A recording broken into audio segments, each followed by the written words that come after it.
Hello guys, welcome to my channel. As you can see in the picture today, we will start the What If Deku Dated Mina Ashido Part 2. Mina was almost singing as she entered her house. She had come home from her date last night in a good mood, but that was nothing compared to how she was feeling right now. Kicking off her shoes, she practically skipped out of the entryway into the kitchen. "Mom, I'm home," the pink girl called out as she checked the cabinets for something to eat. It was about 8:30, and she was feeling a little hungry. She moved about the kitchen like a dancer, twirling and skipping as she hummed to herself. Mina had anticipated experiencing a great deal of surprises while at UA, but a romantic relationship was not one of them. Not that she was complaining, of course. Izuku Midoriya was her boyfriend. That single thought had been continuously running through her head ever since their conversation atop the tree. She must have mentally told herself those words over 100 times now, and they still filled her with absolute glee. Eee, she squealed with delight, unable to contain herself as the realization hit her once again. "Someone's in a good mood tonight," a voice came. Mina turned to see a woman with similar eyes to hers standing in the kitchen doorway. "Mom," Mina felt her cheeks burning up. How long were you?" "Half a minute or so, but who's counting?" the woman said with a wink. Unsurprisingly, Mina looked a lot like her mother. Like Mina, her hair was naturally curly, though unlike her daughter she wore it at shoulder length. Also unlike her daughter, Mina's mother had brown hair. In fact, aside from her eyes, she looked like a completely regular human. No pink skin, no horns, nothing. "Oh." Mina awkwardly shuffled her feet a bit before grabbing an apple from a bowl next to her. "Another late night?" her mother sounded slightly more serious. "You were studying with a friend, right?" The tone in the older woman's voice suggested she didn't exactly believe that was what Mina had been up to. Mina nodded rapidly. "Yes," I swear her voice sounded slightly panicked. Her mom folded her arms. "Alright," that the horned girl fidgeted a bit, unsure of how to explain herself. Should she just be upfront about her new situation? "Okay, look, I totally studied with someone today and yesterday, but I may have done a few other things too." She gave a big, sheepish smile. While she hadn't actually been grounded, she wasn't sure if her mom would be happy knowing she had spent of her time goofing off instead of working on her grades. The brunette stared at her daughter with a stern look for a few seconds. Suddenly, she seemed to relax, putting a hand on her hip and giving a sly smirk. "What's his name?" Mina's eyes went wide as she nearly dropped her apple. She fake coughed a couple times. "What are you talking about?" Her cheeks were turning lilac. "You're not being very subtle about it, dear." Mina's mother's smirk grew. "2 nights now you've come home after spending all day with a friend acting like the happiest girl on the planet." She walked over to the shorter girl, putting a hand on her shoulder. "I was your age once, Mina, remember? I know the signs." Her smirk turned into a grin, very much like one of Mina's. "Besides, I'm your mother, it's my job to know these things, sweetie." Mina looked away slightly. "Midoriya. Izuku Midoriya." The horned girl couldn't help but smile as she said his name. "Midoriya." Mrs. Ashido cocked her head. "Haven't I heard that name before? He's in my class." She paused. "He was at the sports festival. You know, the guy who fought Endeavor's son." Her mother gasped. "That green-haired boy, the one who nearly tore himself apart in that fight." Mina's entire family had been amazed by Izuku's perseverance and heart during that match. Somehow, she wasn't very surprised to hear that Mina had taken an interest in the boy. "Yeah, he's kinda reckless like that when he wants to be. But he's actually really shy. And super sensitive. And kind. And passionate." And Mina caught herself starting to gush about her boyfriend, and blushed. "Sounds like a keeper," her mother teased. Mina got her wit from someone, after all. "Well, I certainly look forward to meeting him." It was evident Mrs. Ashido had no issues with her daughter dating. "Preferably before you leave for camp. No telling what you kids might get up to there." Mom Mina's whole face changed color. The long-haired woman laughed. "Only kidding, dear." She winked. "But really, I'd love to have him over sometime this week." Just say when her daughter's face slowly turned back to its normal pink shade. "I think I'll wait until Dad gets home this week at least. I'd rather have Izuku meet everyone at once." Mina's father would be getting back from his trip in about 3 days, and she had a feeling it was going to take at least that much time for Izuku to muster up the courage to visit her home anyway. The acid quirk user felt her phone buzz. She pulled it out of her pocket, seeing who messaged her. "Is that him?" her mother asked in a teasing voice. Mina's blush answered her question. "Well, I'll stop pestering you about him. For now." With that, she exited the kitchen, going back to whatever it was she was doing. Mina sighed as the brunette left. She had been planning on telling her mother about Izuku tomorrow, so having to talk about it now had caught her off guard. Still, she was glad to get it off her chest. She'd have to tell her dad when he got home. Biting into her apple, she began typing back to Izuku.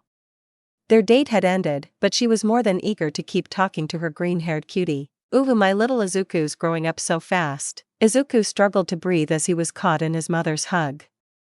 He had gotten home around 9, and after being questioned by his mother about where he had been, the boy decided to tell her about Mina.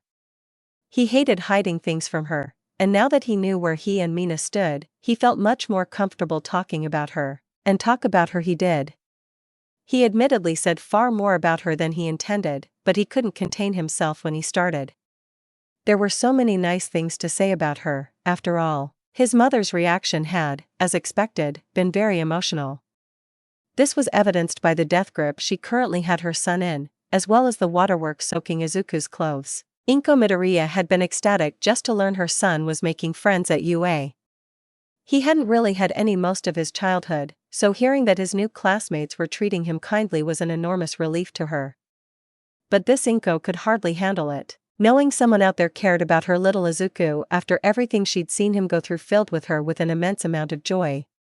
Mina Ashido, this kind-hearted girl her son had described, sounded like the most wonderful person in the world right now. "You need to introduce me soon." "Got it," she released Izuku, keeping her hands on his shoulders. "Gee, got it, Mom." The quirk inheritor recovered his breath as she spoke. He yawned. It was almost 9:30, and he had had a very busy day. "I'm going to head to bed." "Okay," his mother nodded, letting go of him fully. "Good night, Izuku," she said as he walked towards his room, grabbing another tissue to wipe her eyes. "Night, Mom." A few minutes later, Izuku was lying in bed, having brushed his teeth and changed into his pajamas.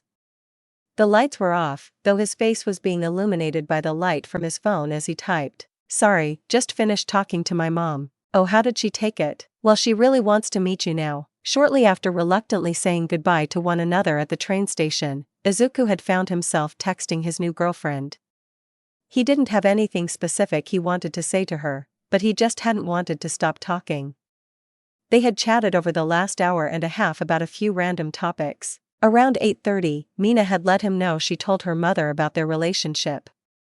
Or rather, her mom had figured out that they were in a relationship, apparently. This was actually what prompted Izuku to tell his own mom right away, rather than waiting. He'd rather not get surprised like Mina had. It was incredibly nerve-wracking. Of course he had a hard enough time telling himself he actually had a girlfriend now.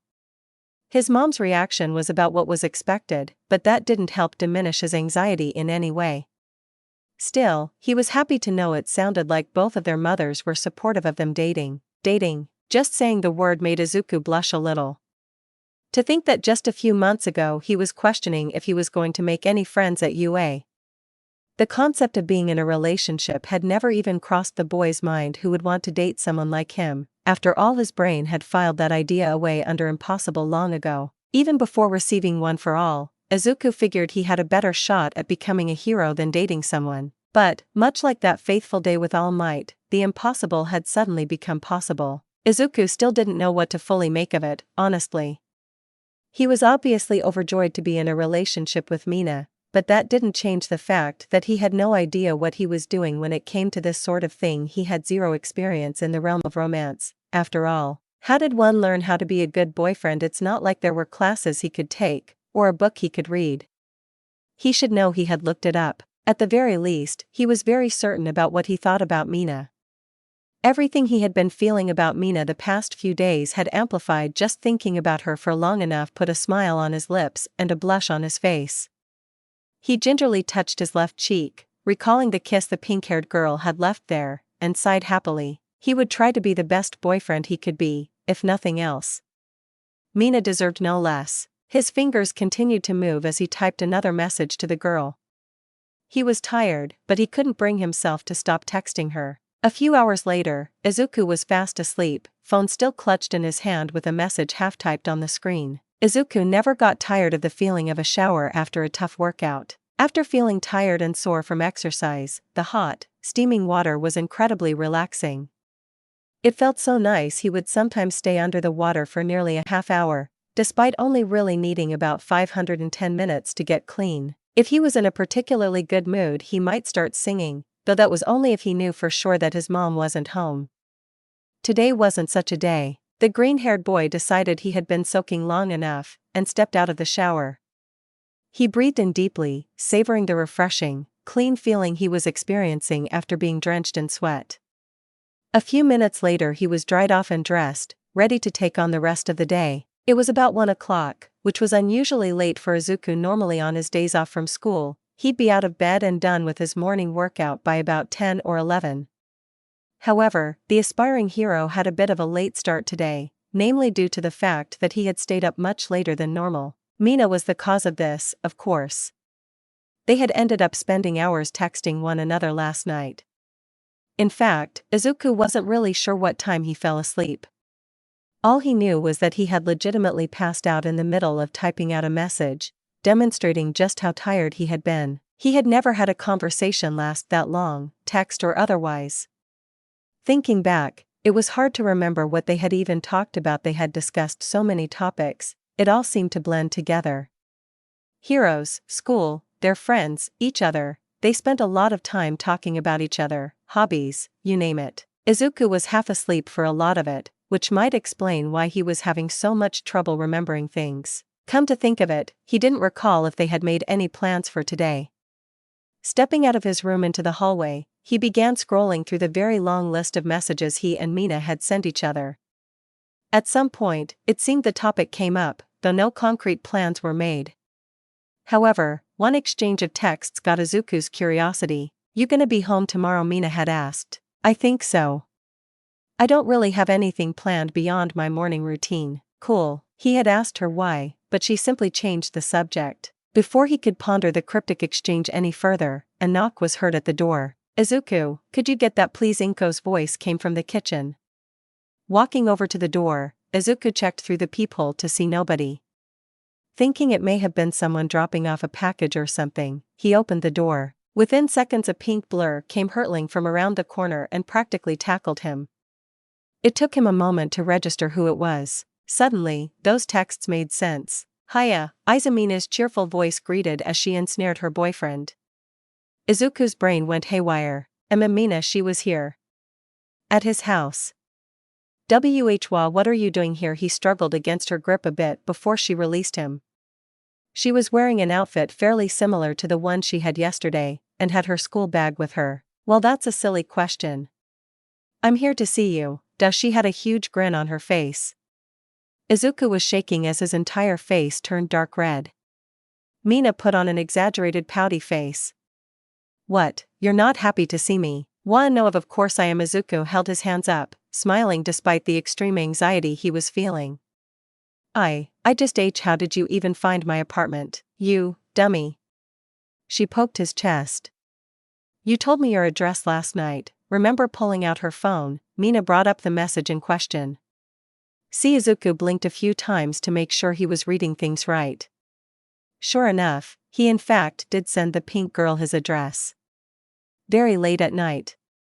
"I always have trouble with these sorts of places. Ended up knocking on the wrong door, like 3 times before this." Izuku quickly put it together. "Why you intentionally waited until it was late to ask me this, didn't you?" The mischievous girl put her hands behind her back, whistling as she looked up. "Maybe," she admitted, looking back at the boy with a sly smile. Izuku gave an exasperated sigh. This girl was going to drive him insane. "Well, what?" Mina put a hand on her hip. "Aren't you going to invite your girlfriend inside?" She raised an eyebrow, asking as if it were the most obvious thing in the world. Just hearing the word girlfriend made Izuku feel like he was going to faint. "Ooh, alright, please, won't you come in?" He nearly tripped as he repositioned himself, making space for his guest to enter as he gestured inside with an arm. Mina giggled, tussling the green mop on her boyfriend's head. So cute, was all she said as she entered. Naturally, this line and gesture turned Izuku into a stammering beat. It only got worse when a third voice joined the conversation. Izuku, who's at the two students turned to see Inko Midoriya standing in the hallway, her hands covering her mouth as she stared bug-eyed at Mina. The aforementioned girl gave one of her usual smiles. "Hiya, you must be Mrs. Midoriya." "I'm Mina Ashido," she greeted enthusiastically. The older woman responded with a muffled squeal of joy before pulling Mina into a hug. "Whoa, it's so good to meet you," she cried, releasing the struggling girl after a moment. There were tears in her eyes as she spoke. "My son had so much to say about you last night." Oh, Mina turned to look at Izuku, who was trying to hide his face at this point. Really like what a smirk appeared on her face as she watched the flustered boy squirm. Mom, Izuku more or less squawked. Can we talk about that later, please?" Realizing her son's embarrassment, Inko decided to oblige him. "I must say I'm surprised to be meeting you so soon, though I thought Izuku would have told me you were coming over." "Well, he didn't exactly know.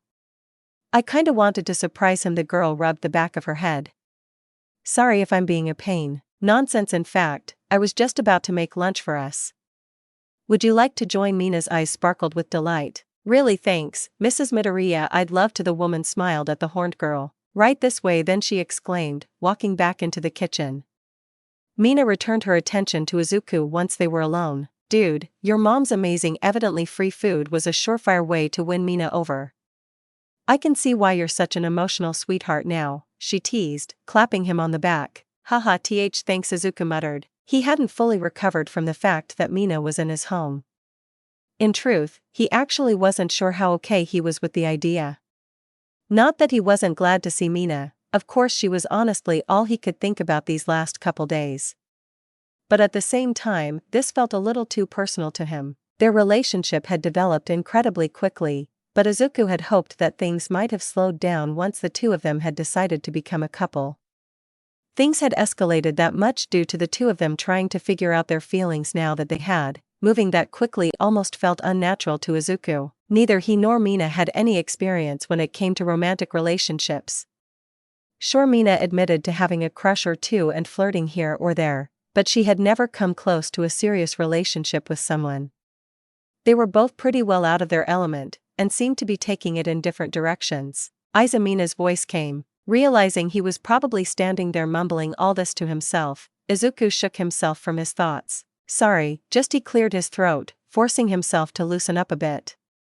"To see you have your school stuff. Did you want to do some studying after lunch?" That was the idea.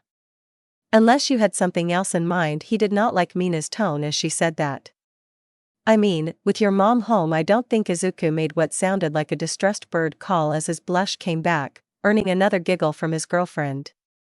Kidding now, come on, I feel bad not helping your mom if she's gonna feed us." She grabbed the human tomato's arm and pulled him along towards where she assumed the kitchen was. Izuku sighed to himself.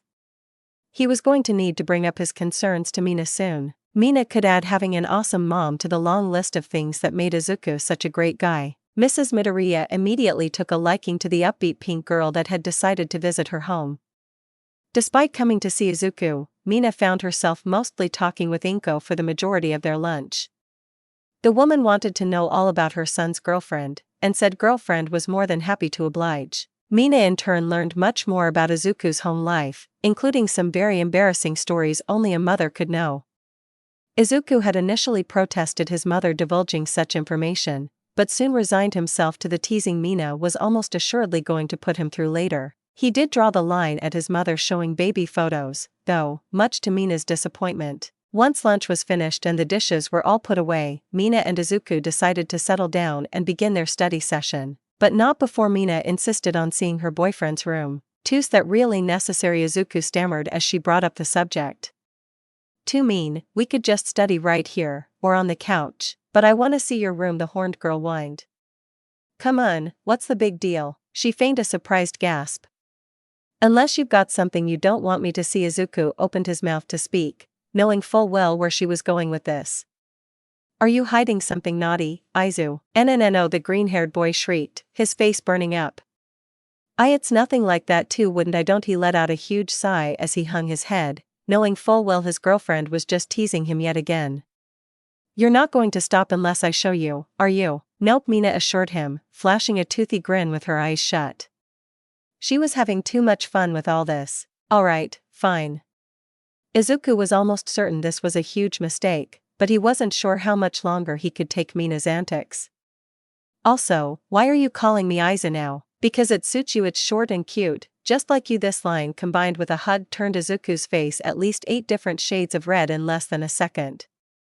Despite that, he couldn't help but smile as he felt that warm, fuzzy sensation in his chest once again. He may have not have been that comfortable with Mina's surprise visit, but there was a part of him that was enjoying it regardless.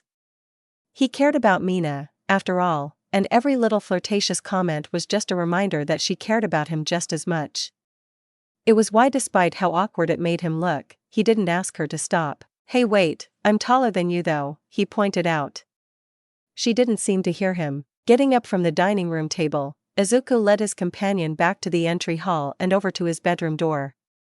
Mina stifled a laugh at the All Might-themed sign on the door. Taking a deep breath, he reluctantly turned the doorknob. He clamped his eyes shut as he slowly opened the door. After a few seconds of silence, he hesitantly opened one eye. Mina was staring at him, a massive smile plastered on her face. "Dude." She shook her head. "You are such a fanboy. All Might posters on every wall. All Might action figures on every desk, drawer, and table. All Might comics cramming the shelves. Heck, there was even an All Might rug on the floor." To be honest, Mina wasn't surprised. Izuku tried to think of something to say. "I know, it's weird." He was well aware of how unhealthy his All Might obsession could look. "Weird? You kidding? It's super cool." The pink girl entered the All Might shrine that was Izuku's room, marveling at the collection of merchandise. "Some of this stuff looks really old. Must have been tough to find." She took note of a particular figure that was still in its box. "Hey, I think I recognize that. Isn't it, like, super rare?" "Yes, it was a limited edition kind of thing made for a comic. There were only 100 made," Izuku explained, walking into his room as he talked. "See, it's the costume he wore during Astonishing All Might number 84 in that one flashback scene on the 32nd page, and he trailed off as he noticed the blank stare Mina was giving him. Yeah, it's a really our figure, Fa-on-bui," Mina whispered. She noticed the set of weights tucked away in the corner of the room. "Oh, well, a hero needs to stay in shape, right?" Mina walked over to the weights as he spoke. "Holy crap, 25 pounds," she cried as looked one over, glancing back at Izuku with a mischievous grin. "Just what be you got hiding under that shirt, Izu?" Her eyebrows waggled, a gesture that instantly turned her boyfriend into a blubbering mess. Feeling even more flirty than usual, she slowly walked up to the boy, who was of course completely red. What are you?" He couldn't even finish his question, he was so flustered. "Come on, let me just take a peek." She winked. While the flirt had no intention of actually making Izuku take off his shirt, playing with him like this was amusing her to no end. Of course, she wouldn't mind getting a look. Something told she was really going to like what she saw. Coherent words were no longer in the blushing boy's vocabulary. Mina drew closer as he tried to process what the heck was going on. "Just one peek." Pretty please. The gap between them was only a few inches wide now, so she spoke softly. Her heart was starting to beat a little faster. Something in the back of her mind told her she should stop this, but she tuned it out. We should. Izuku's breathing was growing more rapid as his heart rate accelerated. "We should what?" Her grin turned devilish. "You and me, alone in your room. What should we do?" She leaned in closer, and was promptly moved back. "Mina, stop!" Izuku had hit his limit and, almost reflexively, pushed Mina away from him. Both students were momentarily stunned by this sudden outburst. Izuku recovered first, looking a little regretful. I'm sorry." He paused to let out a loud sigh. We finding the right words was difficult. "Look, thighs is all a bit too much for me," he started. "Like, don't you think we're moving a little too fast?" Mina finally reacted, going from a shocked expression to a more somber one as he spoke. Like, we just started dating, and you're already showing up at my home, in my room, and, stop." His girlfriend held up a hand, signaling him to be quiet. Her shoulders slumped a bit as she too sighed. I understand. Looking back, Mina was astounded she hadn't expected something like this. She had devised her little scheme to show up unannounced at Izuku's place last night, never once thinking about how he might react. She knew he'd turn into a blubbering tomato man, that's what she was counting on, in fact. But she had gotten so caught up in her excitement over having a boyfriend that she completely forgot to consider his feelings on the matter. She was overflowing with adoration for the boy, and it had blinded her somewhat. She felt like an idiot for not noticing the signs. Izuku had been even more awkward than normal this whole time, and not necessarily in a good way. Thinking about it, he had looked downright uncomfortable. How had she not seen that? She had been treating him like a boyfriend first, and Izuku second. Had she ruined things between them with this little stunt? I'll just head home, if you want. Mina honestly felt a little disgusted with herself. Izuku shook his head. No, it's alright, really, he started. He hadn't meant to upset her. No, it's not. You're absolutely right, I did take things a bit too far again.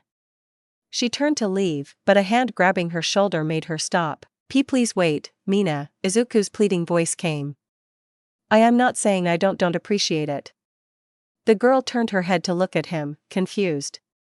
I know you're just doing all this because you care about me.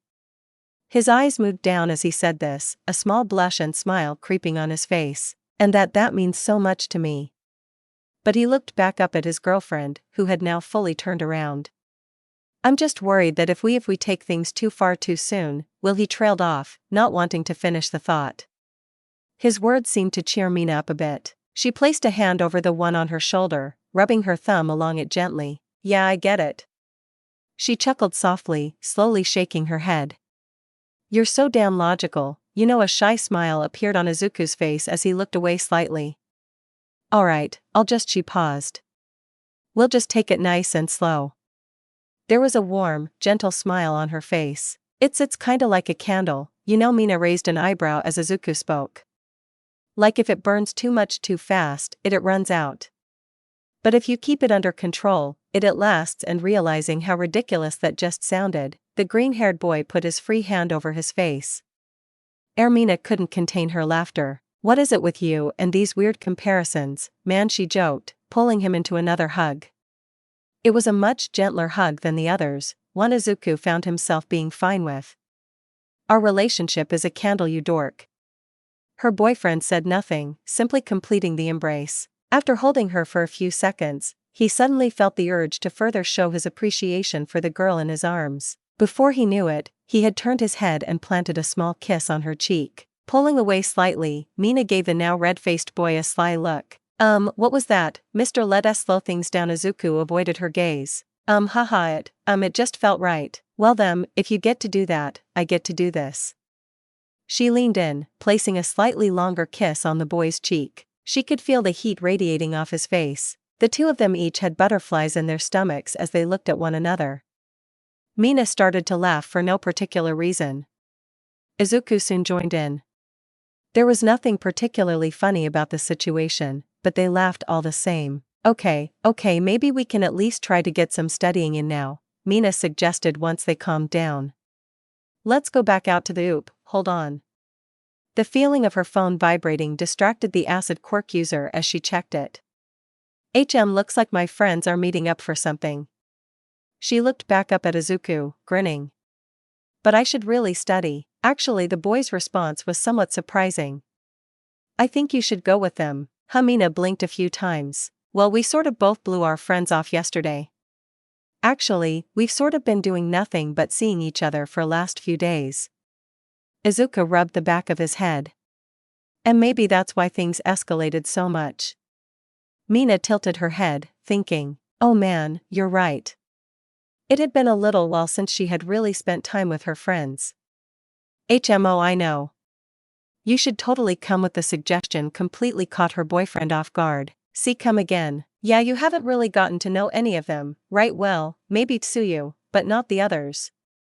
Besides, maybe spending time together with other people around will help us out a bit. Like Izuku said, part of the reason Mina hadn't really thought about how fast their relationship was moving could have been the fact that they had spent most of their free time alone together for the past couple days. Yes, but Izuku was torn. On one hand, it sounded like fun, and his girlfriend had a point about it being good for their relationship. But on the other hand, it meant they'd have to tell her friends about said relationship. Unless they tried to hide it, which he doubted they could do even if they tried. Was he ready to be public about this? He had told his mom, but that was a little different from his classmates. But then again, they were Mina's friends. They had a right to know, didn't they? Besides, it was inevitable that the whole class would find out one way or another. At least by doing this he could control when some of them learned about it. Plus, it was a good reason to talk to more of his classmates. Yeah, sounds good, he finally decided. Mina beamed. Great, I'll let know you're coming. She started typing. Wait, unless you don't want me to. Izuku shook his head. I'd rather they know ahead of time. Really, neither situation was good in Izuku's eyes. Her friends would either spend time theorizing what the two of them were doing together before they arrived, or would bombard them with questions when Izuku randomly showed up. But he'd rather not be put on the spot. Still, he was glad Mina asked. Gotcha. Well, let's get moving then. The pink-haired girl made for the door, motioning for Izuku to follow. They made their way out of the room, putting on their shoes in the entry hall. Mom, Mina and I are heading out to meet some friends, Izuku called out. Okay, have fun you two. Inko appeared from the kitchen doorway. And Mina, please feel free to come by anytime. You're always welcome here. You got it, Mrs. M, and thanks again for lunch. She waved goodbye to the woman as she and Izuku headed out the door.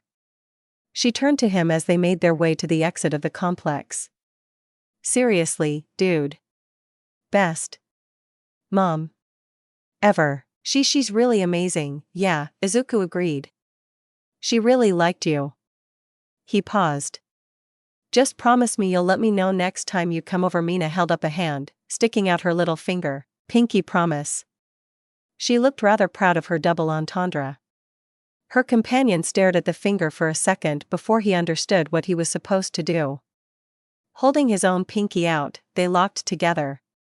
For now, anyway, she added with a wink. They continued on their way. A little bump in the relationship, but looks like it was quickly sorted out. It was late afternoon, and the train station was bustling with activity. Stops were packed with workers either leaving for or returning from lunch breaks, students that still had school this week heading home for the day, and people simply out for the day. Among the crowds, a group of 4 familiar teens sat around a table at a small cafe, keeping an eye on one of the platforms as they talked. Come on, Tsuyu, you don't actually believe that? Kaminari leaned back in his chair with his hands behind his head, said to his frog-like friend. I mean, Midoriya, seriously, we're talking about the same guy here, right? For once I actually agree with him, Jairu noted, one earphone in her ear as she leaned forward with a hand supporting her chin. I mean, I know she was with him the other day, but still I just don't see it. Didn't you guys see how funny she was acting on the last day of class? Tsuyu asked, squatting on her chair like, well, a frog. It's Mina. She's always acting funny, Kaminari joked. Well yes, but more than usual, Ribbit. Well, given what happened to her the day before, I'd be surprised if she didn't act strange, Jairu pointed out, shuddering a bit as she recalled the mall incident. True. But she was looking over at Midoriya a lot at lunch. Tsuyu turned to the group's 4th member. Didn't you see that too? Kirishima, the redhead, who had been quiet this whole time, simply shrugged. Can't say I remember, was all he said. The amphibious girl simply stared at him for a moment, though her expression was as unreadable as ever. Look, I'm just saying that Midoriya is not Mina's type. Like, at all, Kaminari continued the argument. Like, they're complete opposites. Plus, even if she does like him, it's Midoriya. Can you really imagine him dating someone? Jairu laughed a bit as she spoke. He's a nice guy and all, but I can't see them as anything more than friends. You guys are acting like you know the guy. Kirishima spoke up, nodding over at Tsuyu. She's the only one here who's talked to him that much. The other male in the group looked at him with an eyebrow raised. What, you actually think she's right? You think they're a thing? Didn't say that. Just saying, you two are making a lot of assumptions about the guy. I still think it's nuts. In fact, tell you what, Tsuyu, Kaminari turned back to his long-haired friend. 2,000 yen says they're not together. Ribbit. Tsuyu cocked her head. Kirishima had to stifle a laugh. You heard me. Yuan, are you sure about this? The frog girl asked. I feel bad just taking your money, ribbit. Pfft, sure, whatever. Jairu, Kirishima, you want to get in on this? The electrification quirk user looked at his other friends. Thanks but no thanks, Jairu declined the offer. Kirishima flashed a sharp-toothed grin. Yeah, sure, why not? 5,000 yen, says they're together. Everyone turned to look at him. Come again. Kaminari's eyes were opened about as wide as Tsuyu's. Why not? I'm feelin' lucky. The blonde gave him a strange look, then smirked. Sure. But you better be ready to pay it forward. He held out his hand, shaking Tsuyu's and then Kirishima's. Internally, Kirishima was laughing hysterically. He almost felt bad doing this. Almost. He wasn't surprised Tsuyu had caught on that Mina had feelings for Izuku. She had always been a very observant person. She didn't seem certain about it, though, suggesting she hadn't actually talked with their pink friend about it like he had. Oh hey, look who's here. Jairu pointed towards a train that had just stopped. Sure enough, the topic of the group's conversation had arrived, and were just stepping onto the platform. Mina gave her friends an energetic wave while Izuku, slightly behind her, offered a much more timid one. As they approached, Kaminari smirked. See, if they were dating they'd be holding hands or something. Knew it. Ignoring him, Kirishima waved to his childhood friend. Afternoon, guys. The cheerful pink girl greeted her friends. Sorry we're a little late, got a bit unlucky with the train schedule, don't sweat it. Kirishima turned to look at the green-haired boy next to her. Midoriya, how's it going, man? Izuku, who had been clearly trying not to draw any attention to himself, struggled to make eye contact with the spiky-haired redhead. Hi Kirishima. I'm doing fine. Izuku glanced around the table at the others, all people he knew and yet didn't know. Kaminari. Jairu. Azui. He nodded to each of them as he greeted. I thought I told you to call me Tsuyu, the bug-eyed girl reminded him. Oh alright, Tsuyu. Sorry. Mina saw Jairu sigh to herself, frowning somewhat. Jairu didn't dislike Izuku per se, but she had always seemed somewhat annoyed by his often overly emotional behavior. Kaminari had a huge grin on his face for some reason. It's okay, Tsuyu said to the boy. By the way, are you and Mina dating, ribbit? Izuku's face went white. Everyone else turned to look at the frog girl, unsure if they heard her right. IHHHNNNNHG. Izuku looked like a deer caught in headlights as he failed to form words. He had been expecting this topic to come up, but not so soon, and certainly not in so direct a manner. Dude, I think you broke him? Kaminari was trying, and failing, to hold in his laughter. Has anyone told you that you can be a little too direct? Jairu asked, looking at her green-clad friend. Yes. In an instant, all attention shifted from Tsuyu to Mina. There was a bit of lilac in her cheeks, her arms crossed. Come again. Kaminari had a look of utter disbelief in his eyes. Jairu seemed shocked too, though not quite as much. You heard me. Mina grabbed Izuku's hand. He and I are together. Right, Izuku. She looked over at her boyfriend, who managed to snap out of his trance. I didn't think they'd ask so fast, he finally muttered, sighing. Kaminari's face turned from one of surprise to one of terror as realization slowly dawned on him. Wait, so you and Midoriya are? I believe the agreed amount was 5,000 yen, yes, Kirishima interrupted, grinning devilishly at his friend. Don't forget my 2,000. Ribbit. The loser of the wager face planted onto the table, letting out a muffled groan. WHHHHHHYYY. See, this is why I didn't want to get involved. Jairu looked down at him, shaking her head. Mina and Izuku were utterly confused by the scene before them. What the heck, wait. Did you guys have a bet going about us? Mina put her hands on her hips, glaring. He insisted, Tsuyu stated, pointing at Kaminari. He bet me 2,000 yen that you two weren't together. Then Kirishima bet him another 5,000. Mina looked at her old friend, narrowing her eyes at him. That's dirty. She returned her gaze to Tsuyu. Wait. You knew? No, but it seemed obvious you liked him on our last day. She looked at Izuku, then back at the now blushing Mina. You certainly didn't waste any time. Hey, the pink girl's blush only deepened. Izuku was more or less hiding behind her at this point, covering his face with his hands. Alright, Kirishima held up his hands. We can talk about their love life later. We're gonna scare off Midoriya if we keep this up. He looked at Kaminari again. Well, the blonde didn't look up, yet somehow managed to open his wallet and pull out Kurashima and Tsuyu's earnings. Thanks, buddy, screw you. Izuku didn't think he'd ever get used to being the center of attention. Being the new addition to the group, it was only natural that all of Mina's friends wanted to know more about the quirk inheritor. He was bombarded with questions from all sides, only getting a moment to breathe when something else caught their attention for a brief moment. Oftentimes, it was something Mina would say, clearly trying to help her boyfriend out. However, Kurashima also seemed to be aware of Izuku's uncomfortableness, and made sure to make everyone back off when their questioning got to be too much. Frankly, Kurashima was acting very differently from the rest of them. In fact, he hardly seemed to react when Mina had announced their relationship. Did he know already? Despite being out of his element, though, Izuku was enjoying the company of his classmates. Mina's friend group had a very different dynamic from his, and being a part of it was certainly interesting. With the exception of Tsuyu, they all seemed to mock each other at any opportunity, though they thankfully laid off Izuku for the most part. Mina, of course, made sure he was included in the fun, and as time went on the rest of the group felt more comfortable ribbing him as well, and frankly, Izuku was glad they did. Much like Mina's jabs, none of them were actually trying to insult him. Being included in the joking made the timid boy feel welcome. It made him feel like these people actually liked having him around, that they weren't just tolerating his presence because he was with Mina. After spending a little time talking at the station, the group had wandered around a few city blocks for a few hours, checking out various storefronts along the way.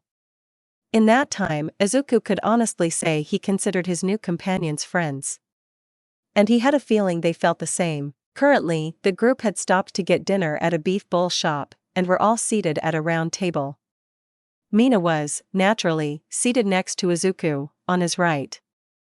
Next to her was Kurashima, who was followed by Tsuyu, then Jairu, then Kaminari. And that's why my uncle is banned from the zoo.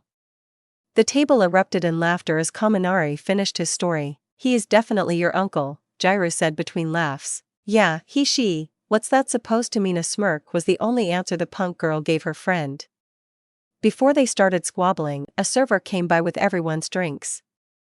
As they left the table, Kurashima held up his glass, banging a spoon against it to get everyone's attention. I just want to take a second to congratulate our happy couple here, he announced, grinning. Mina and Izuku jumped a bit at this. How about it, guys? The redhead held his glass towards the middle of the table. Deciding to go with it, the other three also held up their drinks. To Izuku Midoriya and Mina Ashido, they all clinked their glasses together, the others giving small congratulatory remarks to the curly-haired couple. Naturally, all the attention had caused them both to change color, though they were still smiling. And to Denki Kaminari, for the easiest 5K I ever made, Kurashima added, screw you, you totally knew, didn't you? I want my money back. The blonde fumed. I have no idea what you're talking about, dude. Mina knew her friend was lying through his pointy teeth, but found the situation too amusing to speak up. I'll get you for this, you'll see. Shaking his fist at Kurashima, Kaminari gestured towards the pair on his left. But damn, seriously, after seeing you two together, I feel like an idiot. Yes, Jairu, more than usual, for making that bet. He elbowed Izuku playfully. Turns out there's a lot more to Mr. Mumbles here than we thought, huh? Like most of the group, Kaminari had re-evaluated his opinion of Izuku quite a bit in the past few hours. Not that any of them had necessarily thought poorly of him before, but they hadn't exactly thought well of him either. Mr. Mumbles. Izuku looked at his new friend with confusion. Kaminari had come up with a few nicknames for the boy, but that was a new one. It's because of your tendency to start talking to yourself, Tsuyu explained. Ooh, I do that a lot, huh? The green-eyed boy chuckled nervously, scratching the back of his head. Hey man, we're all weird here. Kaminari clapped him on the shoulder. I mean, look at who you're dating. Izuku's cheeks began to warm up at the mention of his relationship. Oh haha. Mina rolled her eyes. Speaking of which, the blonde leaned in close to Izuku, speaking in a low voice. Come on man, spill it. You and Mina do anything fun yet? After taking a few seconds to process the question, Izuku's entire face turned beet red as he literally leapt out of his seat. WHWH, what? He shouted, earning a few looks from other tables. Kaminari was snickering to himself, only to cry out in pain as Jiro slapped him upside the head, was all she said. Kirishima was trying to hold in his own laughter at the situation, while Mina was covering her face with her hands. Yoch, I was just kidding mostly. Kaminari gently rubbed his head. Another slap. Alright, not mostly sorry. Izuku slowly returned to his seat, his face still a bit red. He liked Kaminari's laid-back attitude and quick wit, but found the electrification quirk user had a tendency to go a bit far with his jokes. And that he seemed a wee bit too interested in what Izuku and Mina were doing together. Izuku shouldn't have felt so surprised he was friends with Mineta, after all. He looked at the girl next to Kaminari, who was now scolding him for his perverse attitude. The two of them seemed to make fun of each other more than anyone else did in the group. Honestly, he sometimes questioned if it was all just for laughs. Admittedly, Jiro was the one friend in the group Izuku had the toughest time getting along with at first. She had seemed somewhat annoyed by his awkward demeanor for a while, but eventually they found some common ground in musical tastes. Izuku wasn't nearly as knowledgeable about the subject as her, but he was able to have coherent conversation. Sorry about him.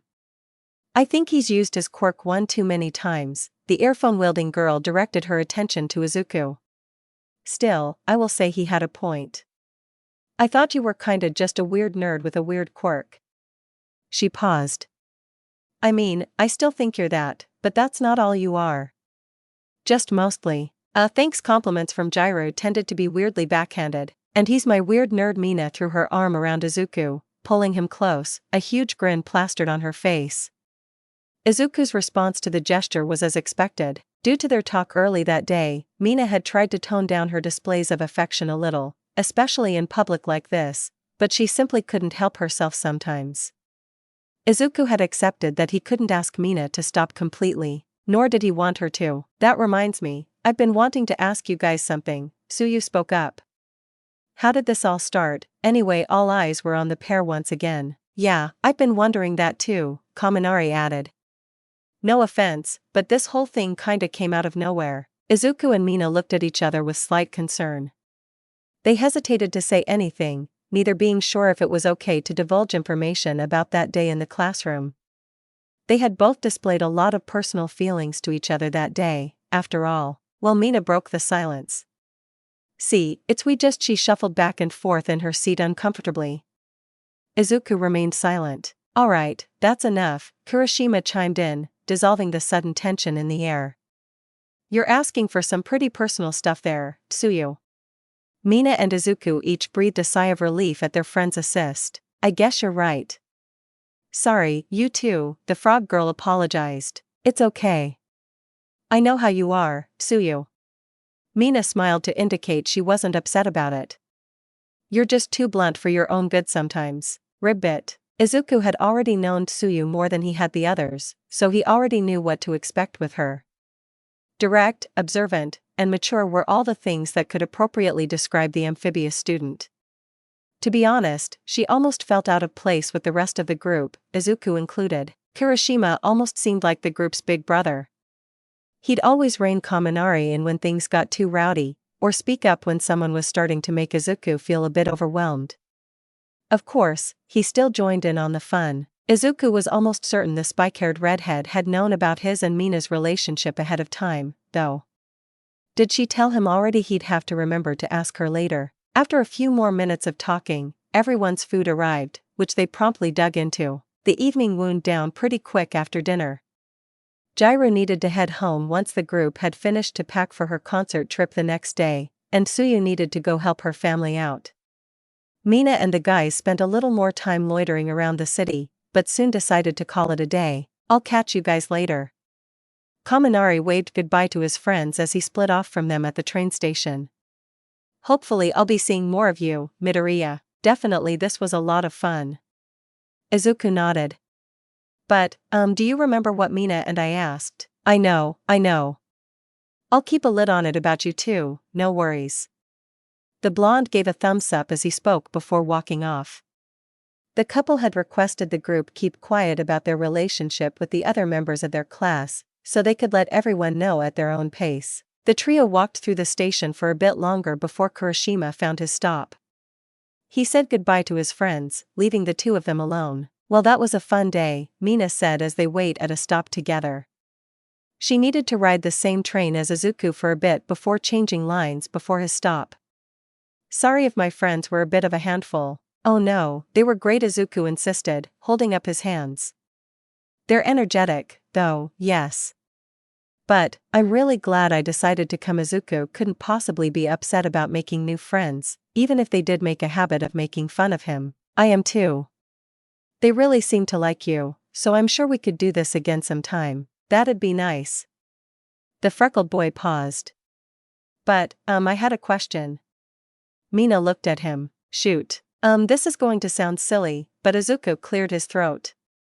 Did it seem like Kurashima already knew about us? His pink girlfriend stared at him for a few seconds before looking away, sighing. He did. No point in hiding it, she figured. "See, I may have told him about my crush on you before our first date." She stopped for a moment. "Okay, it was more like he confronted me about it and then I told him." "Oh." Izuku couldn't imagine talking to anyone about Mina before he had asked her out. Heck, he felt nervous talking about her with other people now. "Funny thing, actually he was the one who suggested I ask you to help me study." She smiled sheepishly. "The plan was to slowly get close to you and ask you out when it seemed appropriate, but you kinda threw that out the window." Izuku felt his face begin to heat up as he recalled his incredibly tactless attempt at asking Mina out. "But I'm glad you did." Mina smiled warmly at her red-faced boyfriend. "Otherwise, who knows what would have happened? For all we know, things would have gotten too awkward if we dragged them out." It was a strange thought. It had only been a few days, but each of them was already having a difficult time imagining not being with the other. It wasn't long before the train arrived. They continued to talk about their eventful day as they sat together before arriving at Mina's stop. Giving a quick goodbye hug to her boyfriend, the horned girl stepped off the train before it continued on its way. The following day was fairly uneventful for both Izuku and Mina.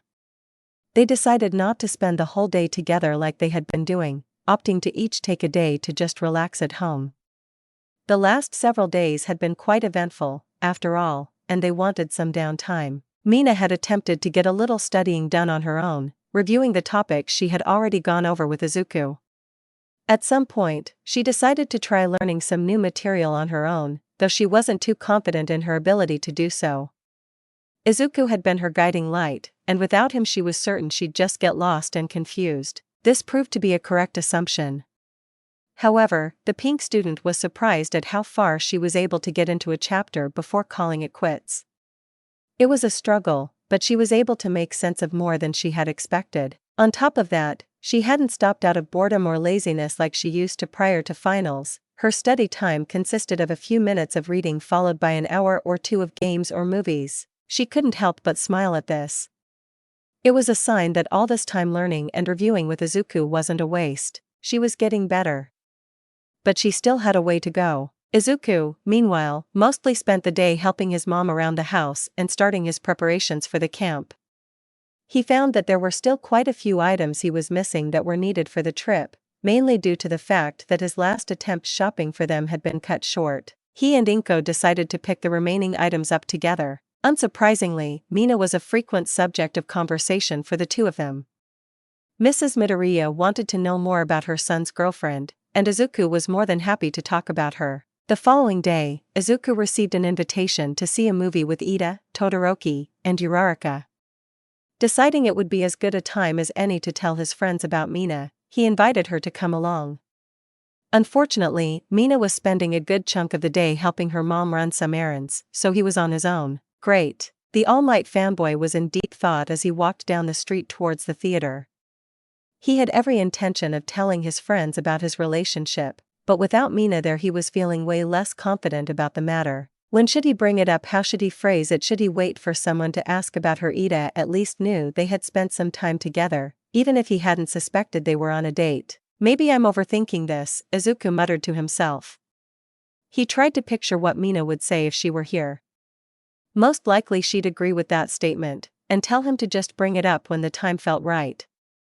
He'd probably question what that meant, and she'd probably say something like, "You're smart, Izu, you'll figure it out." She'd say this with one of her trademark smiles. the kind that made Izuku's heart flutter just seeing it.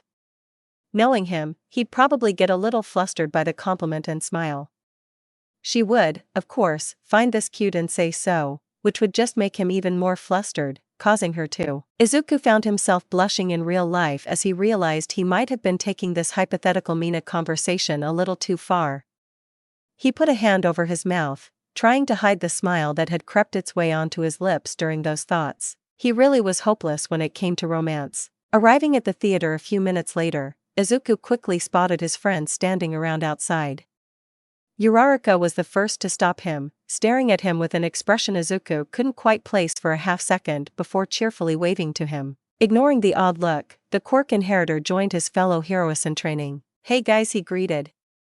"Sorry, were you guys waiting long?" "Not really," Todoroki informed him, shaking his head. "We only arrived a few minutes ago." "Good to see you, Deku," Uraraka greeted back with a smile. "You've been kinda MIA the last couple days. I was starting to get worried something happened," she laughed. "Ha yeah, sorry about that guys. I've just been kinda busy." Izuku debated just dropping the news right away, like with what happened yesterday, but decided against it. Mainly due to his own nerves. "Ah yes, I remember you told me you were helping Ashido study. I imagine that has been taking up a good deal of your time," Ida said thoughtfully. He smiled.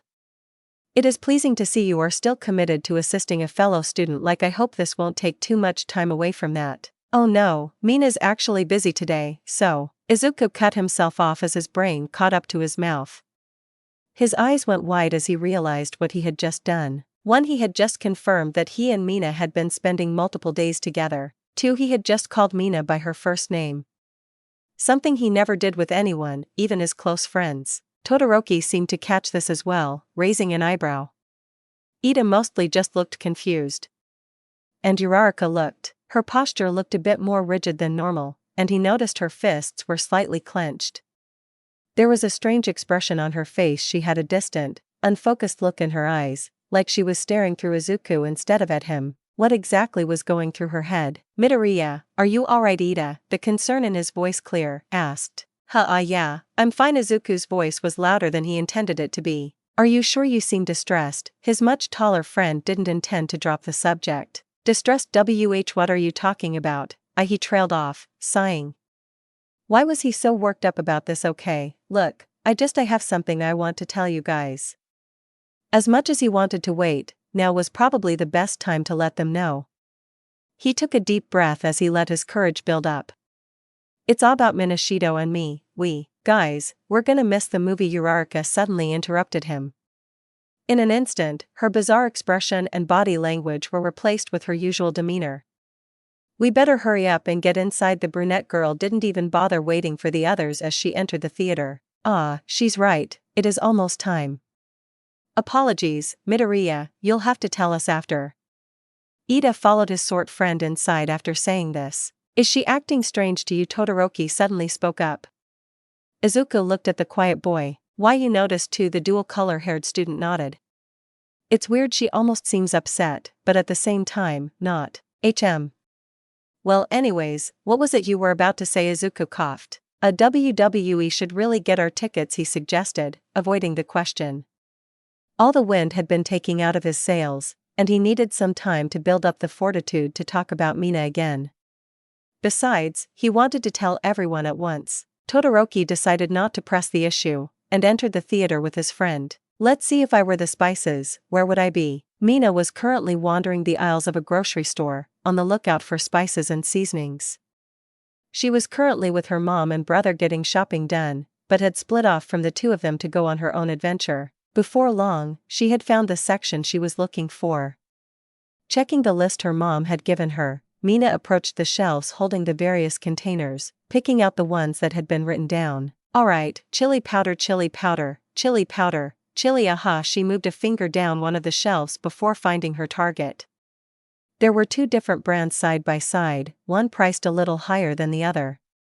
Shoot, which one did she want? The horned girl double-checked her list to see if her mom had specified a brand.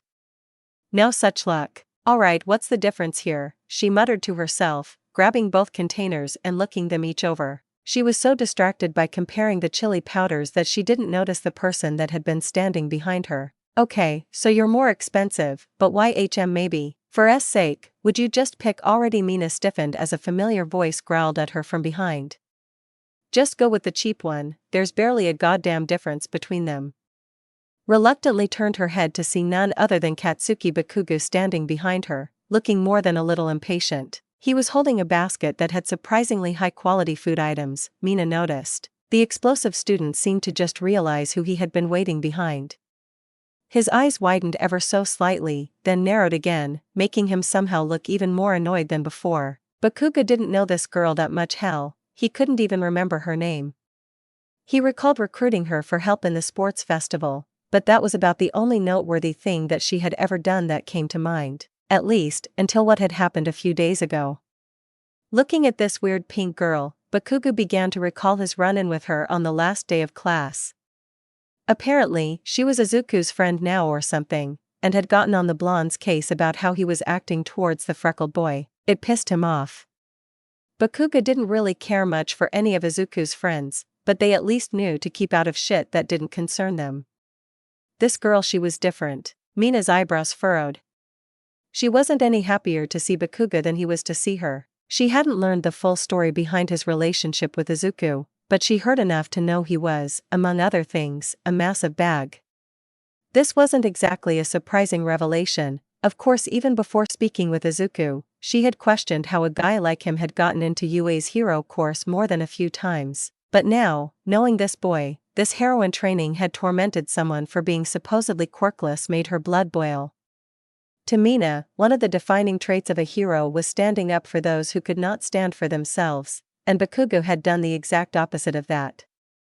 Instead of inspiring hope, he had attempted to crush it. The agitated girl felt her hands ball up into fists. He was no hero.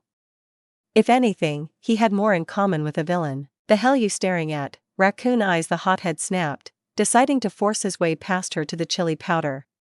Out of my way, damn it! He pushed her aside with a little more force than necessary, grabbing the ingredient before turning to leave, not wanting to stay there any longer than he needed to. Hey! Despite her stern voice, he didn't stop walking.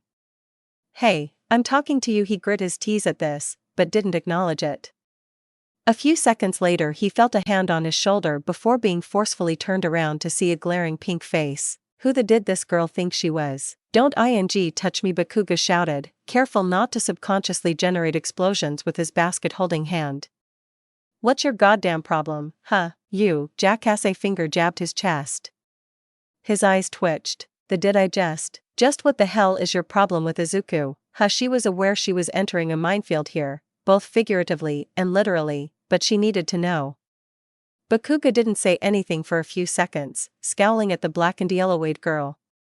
Why the hell did she care about that? My problem, he scoffed. He exists, that's my problem.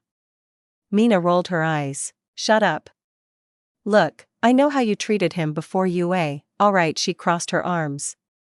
Seriously, who the hell do you think you are, acting like that to someone who didn't even have a quirk because you knew he couldn't fight back? Huh, is that it? The more she talked, the more pissed off Bakugo got. Izuku had fought back, time and time again, despite being quirkless. It was one of the reasons the explosion quirk user detested him so much he didn't know his goddamn place. And apparently, neither did this girl. And now that he has won and is here at UA with you, you still treat him so horribly. Why, what the hell did he ever do to you? Bakugo recalled all those times his old friend had looked down on him. How that green-haired bastard would always try to help him with things when he didn't need nor want it. Like that time in the stream, for instance. Mind you damn business, extra, that's what he did, was all the boy said though. As far as he was concerned, this girl was a complete stranger, and had no right asking about this kind of stuff. Mina put a hand on her hip. Well, as Izuku's girlfriend, I'd say that it's kinda my business. Silence followed this statement. All the anger had left Bakugo's face, being replaced with genuine shock and surprise. Mina couldn't help but smirk at the reaction she'd caused. For once, he seemed to be at a loss for words. It only lasted seconds, of course. Mouth twisting into a scowl, his eyes flashed with newly kindled rage as he tried to comprehend what he just heard. He somehow looked even worse than before. Ah, what's wrong? Mad Eyes is getting some before you. Obviously their relationship was nowhere close to that level, and even joking about it nearly made Mina blush, but she couldn't resist trying to anger the in front of her even more. Sparks crackled from Bakugo's hand. You. This was all the short-tempered boy said before turning around and storming off. Hey, you never answered. UGH fine you too, Mina called out as he left, holding a middle finger out to him for emphasis. Whipping around, she stomped back to the spices, grabbing the more expensive bottle of chili powder and slamming it into her basket. Despite her snark towards the end of that conversation, the pink girl was positively fuming. More than ever before, she wondered just how someone like Bakugo could have gotten into a place like UA. How anyone could look at him and think that he could actually be a hero. Not my business like hell, she grumbled as she looked over her list. She had avoided asking Izuku about Bakugo, not wanting to stir up any bad memories, but she was starting to feel it was the only way she was going to find out just what happened between them. Bakugo was a bully, yes, but there was clearly a bit more to it than that. She had dealt with plenty of bullies, and they rarely if ever harbored that much animosity for someone. She had everything her mom wanted her to grab, but she decided to take a lap or two around the store before returning so she could cool her head. What was wrong with her? Why did she feel this way? Where was this coming from? Dozens of questions had been flying through Uraraka's head as she tried to focus on the movie playing in front of her.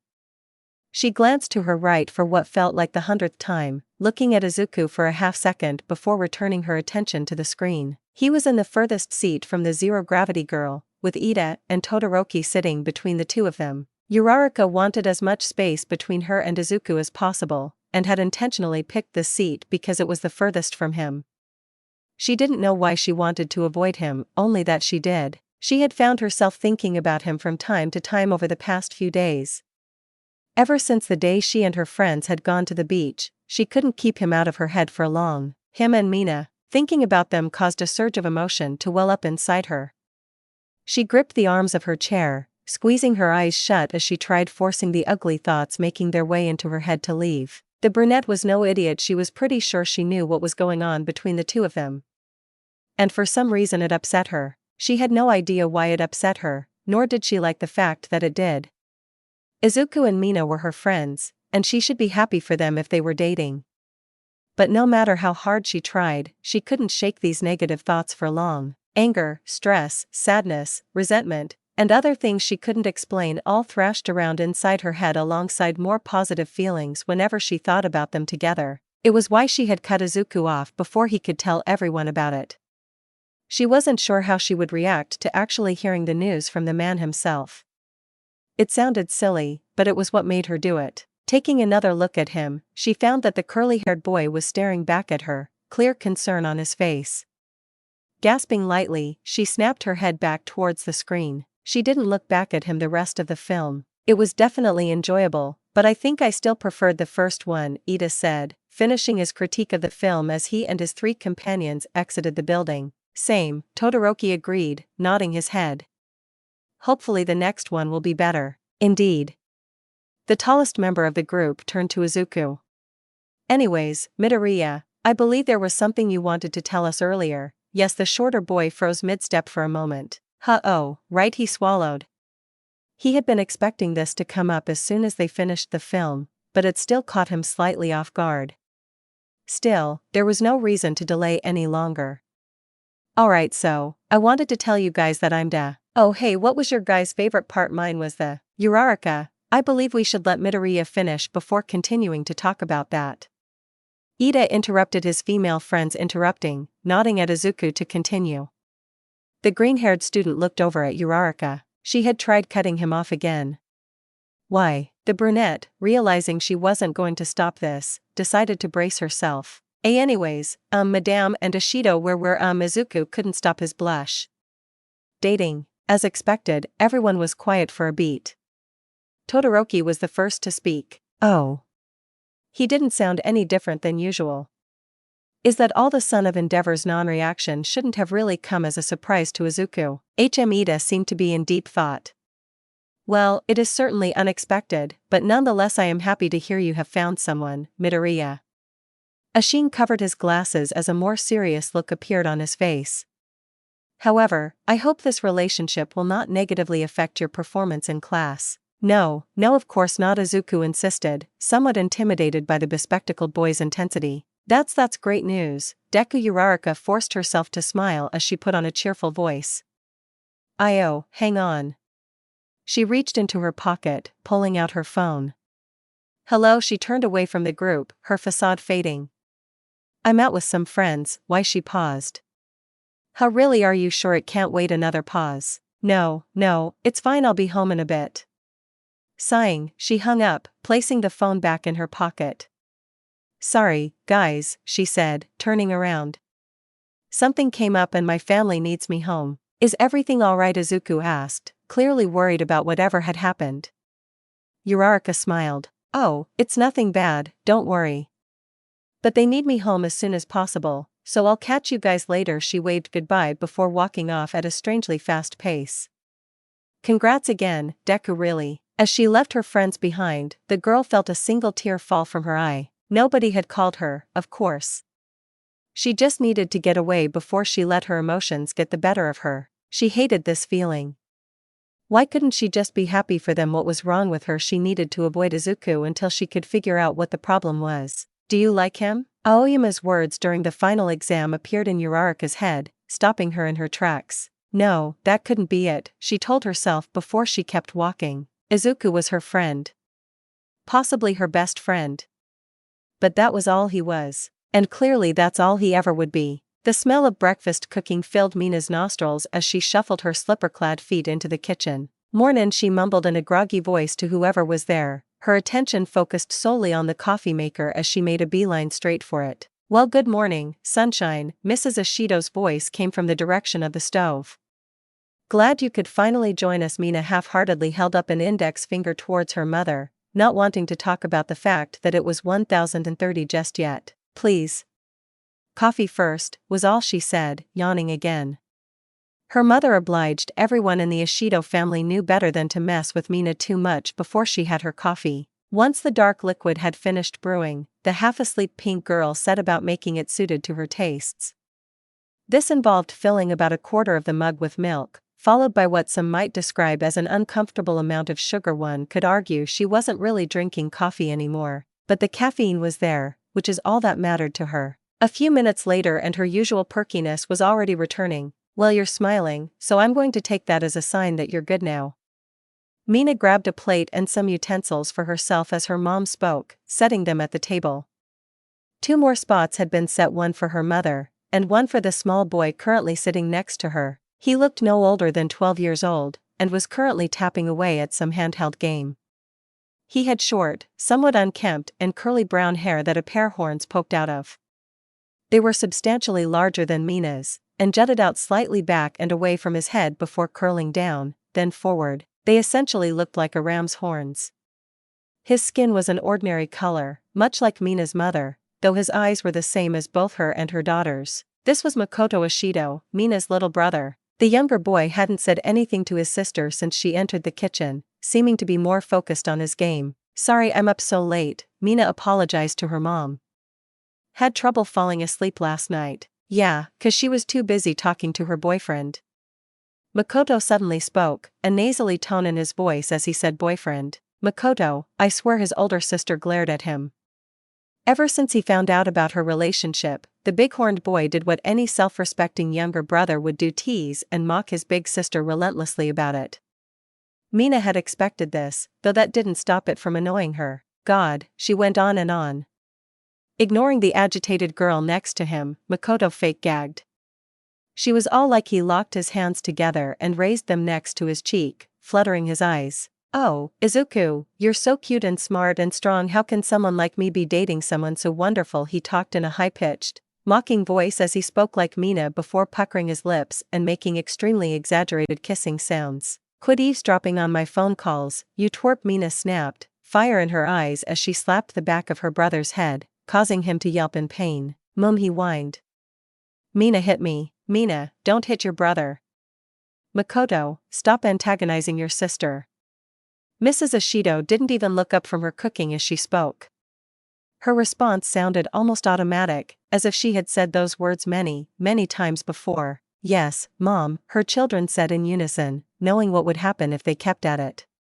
Of course, that didn't stop Makoto from sticking his tongue out at his sister. Good, now maybe you two can give me a hand. Taking that as an order, not a request, the two siblings quickly got up from the table and began assisting their parent.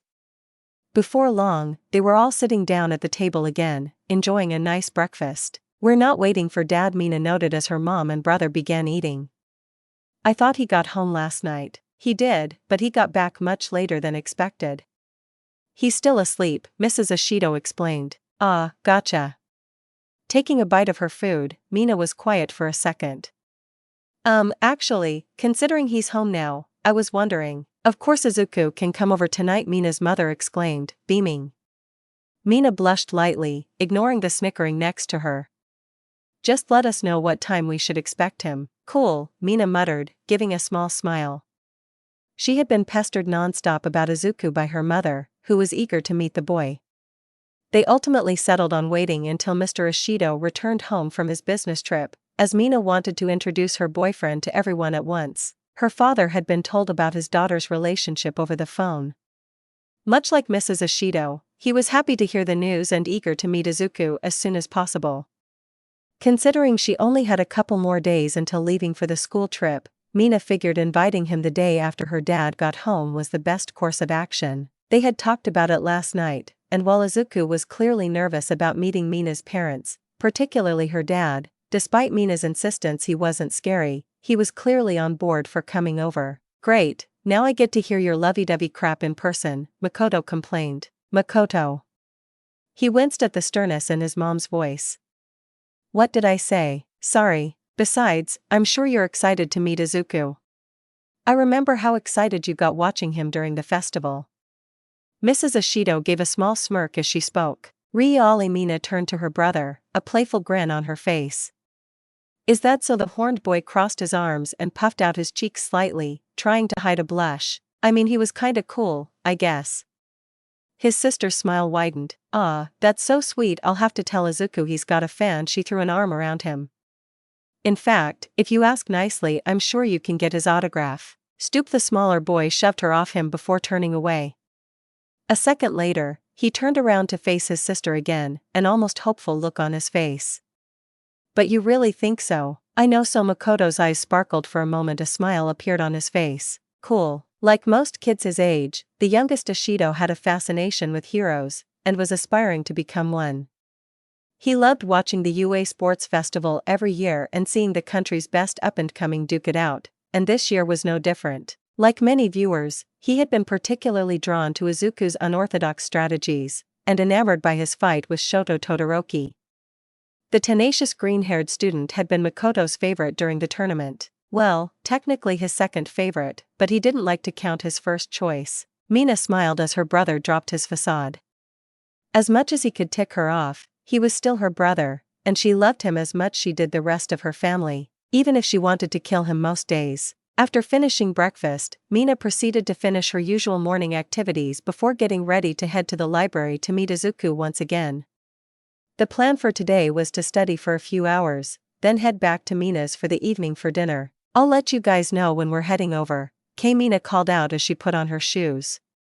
Getting confirmation from her parents that they heard, she left the house. It was around 1 o'clock when Mina and Izuku met up at the library. Greeting one another, they quickly made their way to the same study spot they had used the last couple times. Izuku set down his bag and began unpacking notes. So, what did you want to cover? Tada! He had turned to face her before giving out a surprised yelp as Mina attacked him with a surprise hug. The freckled boy was nearly knocked off balance by the sudden impact. Missed you, she whispered in his ear before giving his cheek a quick smooch. She could feel the heat coming off his face. It was only a day. The pink girl couldn't help but noticed he had stammered just a little bit less than normal. Perhaps he was slowly getting used to her ambush hugs. Yeah, so still missed you. Mina knew spending every possible moment with Izuku wasn't healthy for their relationship in the least bit, but that didn't stop a part of her from wanting it. She was just as new to this sort of thing as Izuku was. After all, she just expressed her inexperience differently than he did. To be honest, she was glad he had spoken up about how fast they had been moving.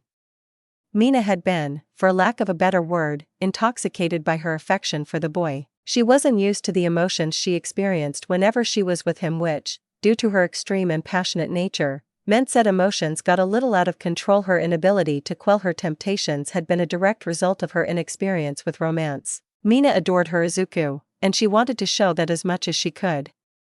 She just wanted to spend hours holding him, cuddling with him, kissing him, but not if it made him uncomfortable. She understood that her boyfriend couldn't handle that sort of thing, that he needed time to feel ready to get more intimate. Unfortunately, patience was not one of Mina's strong suits, but for him, she could learn to wait. Because he was worth it. Mina WWE should probably get started. Of course, she was only human. She could only go so long without doing something to show her affection. Finally getting released from the vice-like grip of his girlfriend's embrace, Izuku smiled awkwardly. But, I missed you too. He tried and failed to not blush as he said this. The shy boy had been steadily getting more comfortable being in a relationship, but he still had a long way to go. He was, to a degree, frustrated with his inability to say anything remotely romantic without completely tripping over his words. Mina was always showing how she felt about him, and he wanted to do the same with her. He wanted to show her just how much he cared about her, but his ineptitude at conveying his feelings was immense. While he was grateful they were slowing things down a bit, but he didn't want things to be like this forever. He wanted to be able to return her gestures in public. He wanted to talk to her the way she could talk to him. He wanted to be able to kiss her not just on the cheek, but an actual kiss. God, he really wanted that. But before he could worry about that sort of stuff, he needed to make sure he survived tonight. Last night, Izuku had agreed to meet Mina's family today. He was reluctant, of course, but he figured it was only fair since Mina had met his mom. Just before meeting up today, he had been informed things were all clear, and that they would be going back to his girlfriend's house after studying. He had heard a lot about the ashidos from Mina, who insisted they would love him, but that didn't stop him from worrying. He got the mental image of a pair of huge, shadowy horned figures towering over him, ready to wipe him off the face of the planet if he so much as looked at their daughter in the wrong way. He hated his overactive imagination sometimes. Hello, he felt a fist knocking on his head. Anyone there? Great. He had zoned out again. Sorry, what? He quickly shook his head, regaining his focus. I said we should work on English today. The two of them had more or less covered the entirety of the math course last semester, and were ready to move on to a new topic. Mina decided on her second least favorite subject. Alright, English it is. Izuku nodded, setting aside his English materials as they both sat down. The curly-haired couple stood in front of the Ashido family's front door. Izuku's hand was tightly gripping Mina's, more out of nervousness than affection at this point. His whole body had tensed up as his girlfriend's house came into view, and he was currently staring at the front door like it was the entrance to a lion's den. After leaving the library, Izuku had considered stopping home and changing into a nicer outfit, afraid showing up in casual clothes would leave a bad first impression. However, Mina insisted dressing up for this would just be awkward. Just be yourself, she had told him. Unlike the Midoriyas, the Ashidos owned their own house. It was a fairly standard-sized house, 2 stories tall and with a garage. Given that there were 4 people in Mina's family, it made sense they didn't have an apartment to Izuku. Ready? Mina looked at her boyfriend, smiling. She was nervous about this too, of course, but she was doing a much better job of hiding it. To think so. He nodded. As much as I can be. He felt her hand gently squeeze his. It'll be fine. Just be yourself. Remember, there was a warm, encouraging tone in her voice. It helped ease the freckled boy's nerves just a little bit. Mina opened the door, entering the house. Taking a deep breath, Izuku followed her in. The yellow and black-eyed girl led her boyfriend from the entryway into the kitchen after they took off their shoes. Izuku stopped dead in his tracks as soon as they entered the room. Standing at the counter slicing vegetables was a tall, burly-looking man. He had short black hair with a pair of horns similar to Mina's sticking out the top. Unlike her, though, his skin tone was completely natural, and his eyes had white sclera with hazel irises. Izuku had already been told that Mina was the only one with abnormal pigmentation in her family, but it was still a little surprising to see. Hearing someone enter, the man turned his attention to the 2 teens. Mina practically skipped forward as he did, her arms outstretched. "Daddy," she cried happily. Mr. Ashido seemed to have a similar reaction, putting down his knife and holding on his arms. Mina nearly jumped at the large man, the two of them embracing each other. "There's my little girl," he laughed as he picked Mina up off the floor slightly. Izuku recalled Mina mentioning her dad being away on a business trip for the last week or so. He had gotten home late last night, but she had left the house today before he had woken up, so this was her first time seeing him since then. Despite his apprehension, the freckled boy couldn't help but smile at the scene. The two family members exchanged a few words before Mina's dad turned his attention to the third person in the room. Izuku's smile immediately dropped. "And who do we have here?" The man set his daughter down. "Mina, who's this strange boy that's followed you home?" Despite his words, there was a huge grin on his face. Mina rolled her eyes. Her dad obviously knew who this was. "Well, come on," and he beckoned for Izuku to enter the kitchen. "I don't bite much. It's a pleasure to meet you, sir." Izuku bowed enthusiastically, looking like a miniature Ida for a moment. "I'm honored to be welcome in your home." Mina saw her dad's grin grow. She knew what was coming. "Dad, no." "Well, hi, honored to be welcome in your home. I'm Daiki Ashido." "Uuf." Izuku stood up, a look of utter confusion on his face at what he just heard. And no, sir, that's not my aya," he cried out as a large hand clapped him on the shoulder. "Ha ha ha, do I look like a sir to you? No need to be so formal, Izuku Midoriya." Daiki held out his other hand towards his daughter's boyfriend, his grin never leaving his face. Izuku hesitated, wondering if this was some sort of test. Maybe Mina's father was trying to trick him into acting too casual before reprimanding him for not respecting his elder or something, or was he overthinking things and just needed to accept that maybe this man wasn't out to get him? "Mina, is he okay?" the pink girl's father asked, raising an eyebrow. The boy standing in front of him had suddenly begun to ramble to himself. "Yes." Mina had her face buried in her hands, more than a little embarrassed by the exchange happening before her. She had expected some difficulties, but not this soon. "He just does that sometimes." Mr. Ashido snapped his fingers a couple times in Izuku's face, who leapt back as if he had been shaken from a trance. "Ooh, sorry, I looking quite flustered." Izuku stood up straight, inhaling and exhaling deeply before looking at Daiki. "Ace, I was saying, it's nice to meet you, I mean, Mr. Ashido." He managed to speak fairly normally this time, taking the large hand in front of him and shaking it. He was caught off guard as Mina's father shook with far more vigor than expected. "Much better." Daiki patted the boy's shoulder a few times. "Mina wasn't kidding about you," he laughed. Izuku looked over at his girlfriend quizzically, who just smiled as she shrugged. "Honey, what's going on?" And a fourth voice joined the conversation as Mina's mother entered the kitchen. Well, if it isn't my new son-in-law." "Mom," Mina exclaimed, her face turning completely magenta. Izuku went bug-eyed, his face also changing color. Mr. Ashido backed off as his wife walked over to the tomato boy. "Oh, I'm just teasing, Mina." She looked down at the green-haired boy, who offered a handshake as his face began to cool down. Hello, Mrs. Ashido." Izuku Midoriya." "Oh, forget that handshake stuff. Come here." Izuku made an odd high-pitched noise as he was pulled into a tight embrace. "It's so nice to finally meet you. Mina's been talking about you all week." "Ooh." Her captive was as stiff as a board, looking like steam was about to come out of his ears. "Mom, please stop," Mina insisted. Izuku had to admit, something about seeing her acting flustered and embarrassed was entertaining. Evidently, she had nothing on her parents. "Oh, I'm so sorry, I forgot." She said you were shy. Letting him go, Mrs. Ashido backed up. "Call me Aya, by the way." Looking over at the doorway she came out of, she called out, "Makoto, come say hi, will you?" Makoto. Mina had mentioned her younger brother a few times to Izuku, mostly complaining about how much he annoyed her. The 12-year-old boy slowly poked his head out from behind the wall, staring intently at the stranger in his house. Reluctantly, he fully emerged from the other room, continuing to gaze at Izuku. Hi there. The one for all inheritor gave a small smile, waving to the younger boy. "Why, you must be Mina's brother. I'm Izuku Midoriya." He felt a bit more comfortable talking to a child, especially one that seemed so nervous. Mina's told me a lot about you. And it's nice too. I thought you'd be taller. Makoto's voice almost sounded disappointed as he crossed his arms, frowning.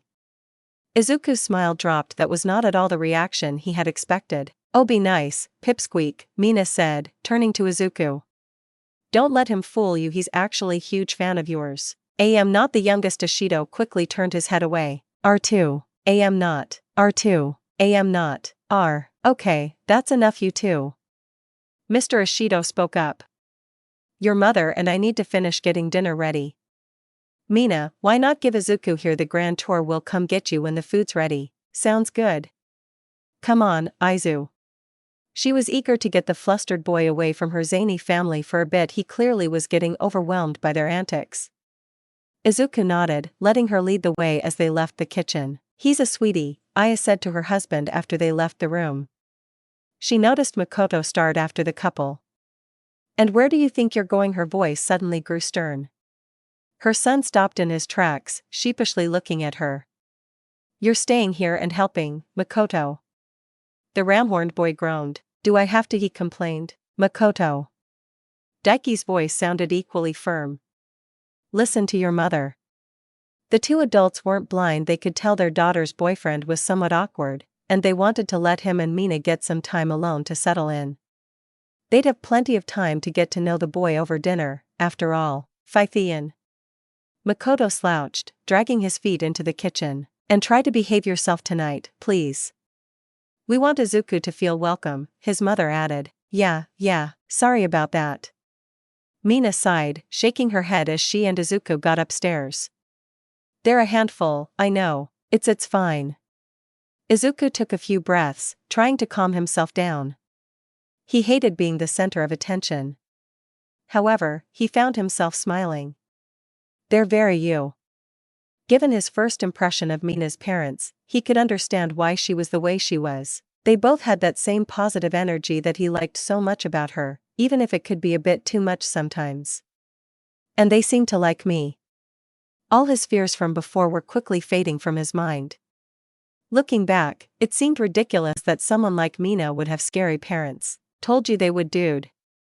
She smiled back at him, nudging him with her elbow. Anyways, you've seen the downstairs. She started pointing out doors on the second floor. Parents' room, bathroom, playroom, Makoto's room. Izuku noticed the young Ashido siblings' door was covered in various warning signs, such as a stop sign, a biohazard symbol, a keep out sticker, and so on. And mine. She stopped in front of a door decorated with all sorts of science fiction memorabilia, with a neon pink sign that said Mina's room towards the top of the door. It definitely fit her personality. Come on, I'll show you around, she said, opening the door. Realizing what was going on, Izuku suddenly locked up. He was being invited into his girlfriend's room. With her. Alone. Why didn't he see this coming? You coming, dude? Mina turned around once she entered the room, seeing Izuku still standing there. She tilted her head as she observed his face. You alright? This is your room. Memories of what nearly transpired in Izuku's own room the other day were flooding back to him. Yeah, I just said that. Now come on, I got all sorts of cool stuff for you to see. Mina's bedroom. Izuku couldn't bring himself to step inside to him. Someone's room was sort of a sacred place. This was his girlfriend's private space, her own kingdom. He just wasn't sure it was right for him to walk in. Besides, it was his girlfriend's bedroom. What if he looked in the wrong drawer and saw something he shouldn't see? As the freckled boy's cheeks started burning up, Mina understood why he was acting so funny. Izu, relax. She stepped out into the hallway, grabbing his hand. Look, I'm not gonna try anything this time, okay? He looked at her, blush still going strong. Look, you trust me, right? Of course. Then you know I mean it when I say I won't do anything to make you feel uncomfortable. She gestured back towards the door with her head. Now come on. Still holding his hand, she slowly backed up through the doorway. He took a few steps forward, now standing in the doorway itself. After a few more seconds of hesitation, he mustered up enough courage to cross the threshold, entering Mina's room. For a split second he thought he might suddenly burst into flames. When this didn't happen, he took a look around. In a lot of ways, it was very similar to his room. The walls were covered in posters, there were figures and comics littering the room. Literally, her room was, unsurprisingly, kind of a mess. Unlike Izuku, though, Mina seemed to collect science fiction memorabilia as opposed to All Might stuff. Most of the posters seemed to be for old movies, many looking like they were from well before the dawn of quirks. He noticed clothing poking out her dresser, indicating it wasn't organized super well. Her bed and curtains had a leopard print pattern that was colored similarly to her hero costume. Izuku also noticed a lampshade with the same design. It was very much Mina Ashido's room. Sorry about the mess, it's not normally like this. The room's owner paused, grinning. It's usually even worse. She laughed at her self-deprecatory joke. Her boyfriend managed a small laugh as well, despite still trying to get over the fact that he was in her room. So many different posters, he remarked in wonder. He noticed a strange-looking stuffed animal sitting on the bed. What's that? HMO, that's Ami. Ami the alien. She picked up the odd-looking black toy, holding it up to him. I've had her since I was, 10. Getting a closer look, Izuku noticed Ami was actually quite monstrous. It looks kinda scary, he admitted. She's only the coolest movie monster ever. She pointed towards a particular poster on the wall, a rather simple one for a movie called Alien. He looked back at the doll, then at the poster again. Wait, so Alien Queen, is that where you got the name from? He pointed at Ami. Oh no, Ami's just a drone. The queen looks even more badass. She's all like Mina. Set her toy down and held up her hands like they were claws, crouching down slightly. She started making animal-like screeches and hisses, occasionally darting her tongue in and out of her mouth. Izuku watched with both amazement and confusion at the bizarre display. Suddenly, he found himself laughing hard. Something about girlfriend's childlike enactment of what he had to assume was the alien monster tickled his funny bone in just the right way. Hey, what's so funny? Mina stopped her impression, putting her hands on her hips as she glared at Izuku. He didn't stop, his hands now on his stomach. Unable to keep up her faux anger for long, Mina soon joined in the laughter. She knew full well how silly she just looked. Ahahaha. Wiping a tear from her eye, Mina took a second to catch her breath after they calmed down. But seriously, they're awesome movies. We totally need to watch them sometime. Are they scary? Seeing the design of the creature was making Izuku hesitant. Nah, not really. They weren't scary to Mina, anyway. Not anymore. Besides, the image of a scared Izuku cuddling up to her for safety was something she needed to make a reality. The two of them stood there for a moment, neither one really sure where to take the conversation next. Izuku rubbed his arm at more of the posters on the wall to distract him. Mina coughed a couple times. Well, I never asked, how did things go with the others yesterday? She managed to break the awkward silence with a question. HMO, that. Izuku hesitated to answer, thinking back on the events from yesterday. It went okay for that most part. He vividly recalled Uraraka's bizarre behavior at the theater. Her odd expressions, her weird interruptions, those looks she kept giving him during the movie, and her sudden departure. He had tried to contact his female friend a few times that day, wanting to figure out what was bothering her. However, he hadn't been able to get a hold of her, not did she ever call him back. What's that supposed to mean? Mina asked, looking slightly concerned. Well, Ida and Todoroki seemed fine with the news, but Uraraka, something was up. He frowned. She seemed, I don't know, upset. But at the same time, she didn't. I guess it was weird. The quirk inheritor attempted to explain exactly what had happened, and how he had tried to contact her to talk about it. How weird.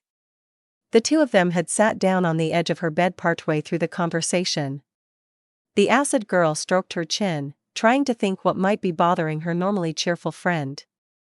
One possibility crossed her mind, but she didn't want to bring it up right now. Not until she had a better idea of the situation. I'm not sure what to do, Izuku said with a sigh. I mean, maybe you could try to talk with her. I'm not sure if she's upset with me or something. I'd hope not. But yeah, I can try to talk to her. Maybe later tonight, after you go home. I think we got enough to worry about for now. As concerned as Mina was for Uraraka, she was admittedly more focused on getting through this dinner. That said, she didn't want to neglect her friend either, so she set a reminder on her phone to try calling her classmate in a few hours. She just hoped this wasn't what she thought it was. All right. He was looking straight ahead, held tilted down as he rested his hands on his leg. It was clear by both the tone of his voice and the expression on his face that he was really concerned about Uraraka. It made sense to Mina. She was one of his first friends at UA, and considering his past, probably one of his first friends in years. Besides, even if they weren't friends, she was sure he'd be just as worried. He'd want to help just as much, just like he had done for Mina that day in the classroom. Mina gently rested a hand on her distraught boyfriend's shoulder, scooching closer to him. "Hey, we'll figure it out, okay?" she spoke in a soft voice. "It'll be alright." She would have said she was sure it was nothing, or something like that, but that would be a lie. And she couldn't bring herself to lie to Izuku. Honesty and compassion. These were the two qualities Mina admired most in her boyfriend. I know. Izuku sighed again. Sorry, I kind of brought down the mood, didn't I? You don't need to apologize for being a good friend, silly." Mina chuckled lightly, shaking her head. "That couldn't care more attitude is why I like you so much." Remember, she could see a little color appear in Izuku's cheeks, and his mouth form a small smile. She slid her hand from his shoulder down his arm to his hand, wrapping her fingers around it. He turned his so the palm was facing up, and grabbed hers as well. Slowly, the lily-cheeked girl leaned against Izuku, resting her head on his shoulder. The green-haired boy felt his heart rate increase, though he leaned his head on hers. All his anxiety about being in Mina's bedroom was quickly giving way to the warm fuzziness he always felt when they sat like this. His heart fluttered when he felt Mina's lips on his cheek. Hers did the same when he returned the favor. They pulled away from each other slightly, looking at one another. Each had warm cheeks and warmer smiles as they gazed into each other's eyes. Turning her body so it was facing Izuku slightly more, Mina grabbed his other hand with hers. As she pulled both of his off his legs towards her, he moved to face her as well. As he looked down at her, Izuku started to get a strange sensation. It was different from the usual fuzzy feelings he got. This was throughout his whole body. It was a weird, tingly feeling, almost electric. He realized he was leaning in towards Mina. She was doing the same. Warning sirens started going off in his head. He nearly pulled away, but stopped himself as he recalled his thoughts at the library earlier. No. He wanted this. He was ready. He leaned in further, his eyes slowly shutting. Mina. His lips parted slightly. He felt his nose brush against hers, signifying just how close they were. He could feel the warmth from her breath. Just a little closer, and a loud pounding at the door made them both stop. "Hey, food's ready." Stop ing face and come eat. Makoto's voice called out from the other side. The two teens' eyes shot open, widening as their owners saw how close they were to each other. They quickly pulled away, turning away from one another. Izuku stumbled over syllables. In an instant, that electric sensation had vanished. "I'm gonna kill him," Mina stammered, flustered by the situation, yet angry her brother had killed the moment. So close, yet so far. "Let's go eat." She struggled to get up. In a minute or two." Izuku simply nodded, even though Mina wasn't looking at him. He hadn't felt this embarrassed since he asked her out. But on top of that, he swore he felt disappointed by the interruption. After taking a moment to collect themselves, the pair left the room. Izuku was grateful to whatever higher power that Mina's parents had not asked what he and their daughter had been doing. The meal started off a bit awkward, for multiple reasons, but eventually Izuku found himself settling in with the ashidos. Now that introductions were done, he found himself more comfortable talking to Mr. and Mrs. Ashido. Their seating was arranged so Mina and Izuku sat on one side, Makoto on the other, and the parents on both ends. Naturally, a lot of the conversation was centered around the family's guest. Mr. and Mrs. Ashido wanted to know all about him, and though he was slightly uncomfortable with all the attention, he was able to oblige them. Fortunately, they were able to tell when it was getting to be too much, and would change the subject for a bit. Much like Mina, they seemed to have good people sense. Izuku also got to know the family as well. Unsurprisingly, the first thing he wanted to know about was their quirks. Aya's quirk was called corrosive skin. As the name suggested, she had the ability to cause a reaction in her epidermis that caused whatever touched it to corrode. She was able to control what parts of her skin did it, and the potency of the corrosion. She demonstrated with a paper plate. Izuku noted that her skin changed a reddish color when the quirk was active. Her eyes, as it turned out, had nothing to do with her quirk. They were the result of an eye-related quirk that had run in her family for a few generations. Not everyone received the quirk, but everyone did receive the eye color that resulted from it. Daiki's quirk was slime production. His hands and feet contained glands that could secrete a gooey, sticky substance. He was able to control the viscosity and stickiness to some degree as well. His horns had a similar story to Aya's eyes. Thinking about it, Izuku could easily see how those quirks could combine to produce Mina's. Makoto was a bit different. His quirk, horns, was what happened when the horns from his dad's side of the family fully manifested. In addition to the horns themselves, his skull and neck were structured in such a way to be able to absorb the bulk of the shock from ramming things. So when we say he's hard-headed, we really mean it, Mina joked. Yeah, well you're pink, he shot back, sticking his tongue out. Lucky for me, some people happen to like pink. She winked at Izuku as she said this. He tried to hide his face in response. Makoto looked between the two of them. You're paying him to do this, aren't you? Why excuse me, Mina glared. The horned devil smirked at the reaction before crying out in pain as his father flicked him on the head. Hey, what did we talk about? The young boy looked down at his plate. Sorry, he mumbled, Mina rolling her eyes at his apology. Moving on, I'm curious about your quirk, dear. Aya looked at Izuku. We all saw you at the sports festival, you did wonderful, by the way, but I must say that quirk of yours is odd. Yes, it's not often you see a quirk hurt its user like that, Daiki agreed. Well, Izuku scrambled to think of an excuse as the focus turned to him. Well, see, I didn't actually get my quirk until a few months ago, actually. He decided to go with the same story he told Mina, more or less. So I can't really control it that well. I'm not exactly sure why it does what it does, but, well, promise me you won't do what you did fighting that Todoroki boy again, the woman said with a somewhat stern voice. I was worried sick about you. The one for all inheritor laughed nervously, rubbing the back of his head. Yeah, I've already gotten that talk. He wanted to say why he acted so recklessly, but he felt that was private business between him and Todoroki. But you were so cool, Makoto suddenly exclaimed, leaping out of his chair.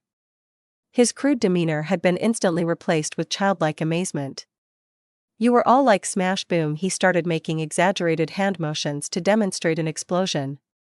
And the ice guy was all like he started blowing to show cold air. And then there was fire and explosions and realizing he was getting a little too excited, Makoto sat back down. It ed you lost, though. Izuku couldn't help but chuckle at the kid's display. Seems he had been hiding his true ashido nature. Makoto was rooting for you the whole time. You were his favorite, you know. Aya paused. Well, except for Mina, of course. Hey, the horned boy didn't seem to like that being brought up. That's not true. Not what I heard, Mina commented, taking another bite of her meal. She turned to her boyfriend. Mom says he cried when I lost. I did not. Makoto slammed a fist on the table for emphasis. He was devastated, Mrs. Ashido explained, smiling at Izuku. Believe it or not, he really looks up to his big sister. No, I don't. She's a big stupid head, the brother said with a huff, crossing his arms and leaning back in his seat. Izuku couldn't help but laugh at the childish insult. Love you too, Pipsqueak, Mina said, winking.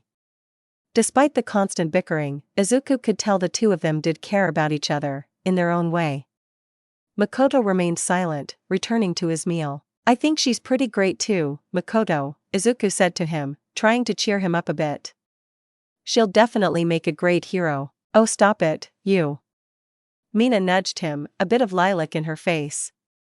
I still got a long way to go. We know you'll get there, though, her mother said with an encouraging smile. As long as you remember to keep your head in the books instead of the clouds. Hey, Mina made a face at her mom for the backhanded compliment. Only teasing. It sounds like Izuku here's been a big help with that.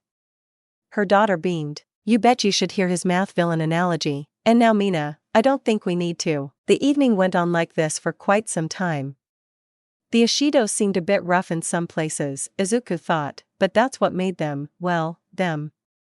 He could beneath the teasing, the bickering, and the awful dad jokes there was a deep love for one another that only a family could have. It wasn't the environment he was used to being in, but he was more than happy to be a part of it tonight. Eventually, though, all the social stimulation did start to get to him. Noticing this, the family started to wind down before Mina decided to see him off for the night. Of course, her parents insisted on a picture of them together first, much to the couple's embarrassment.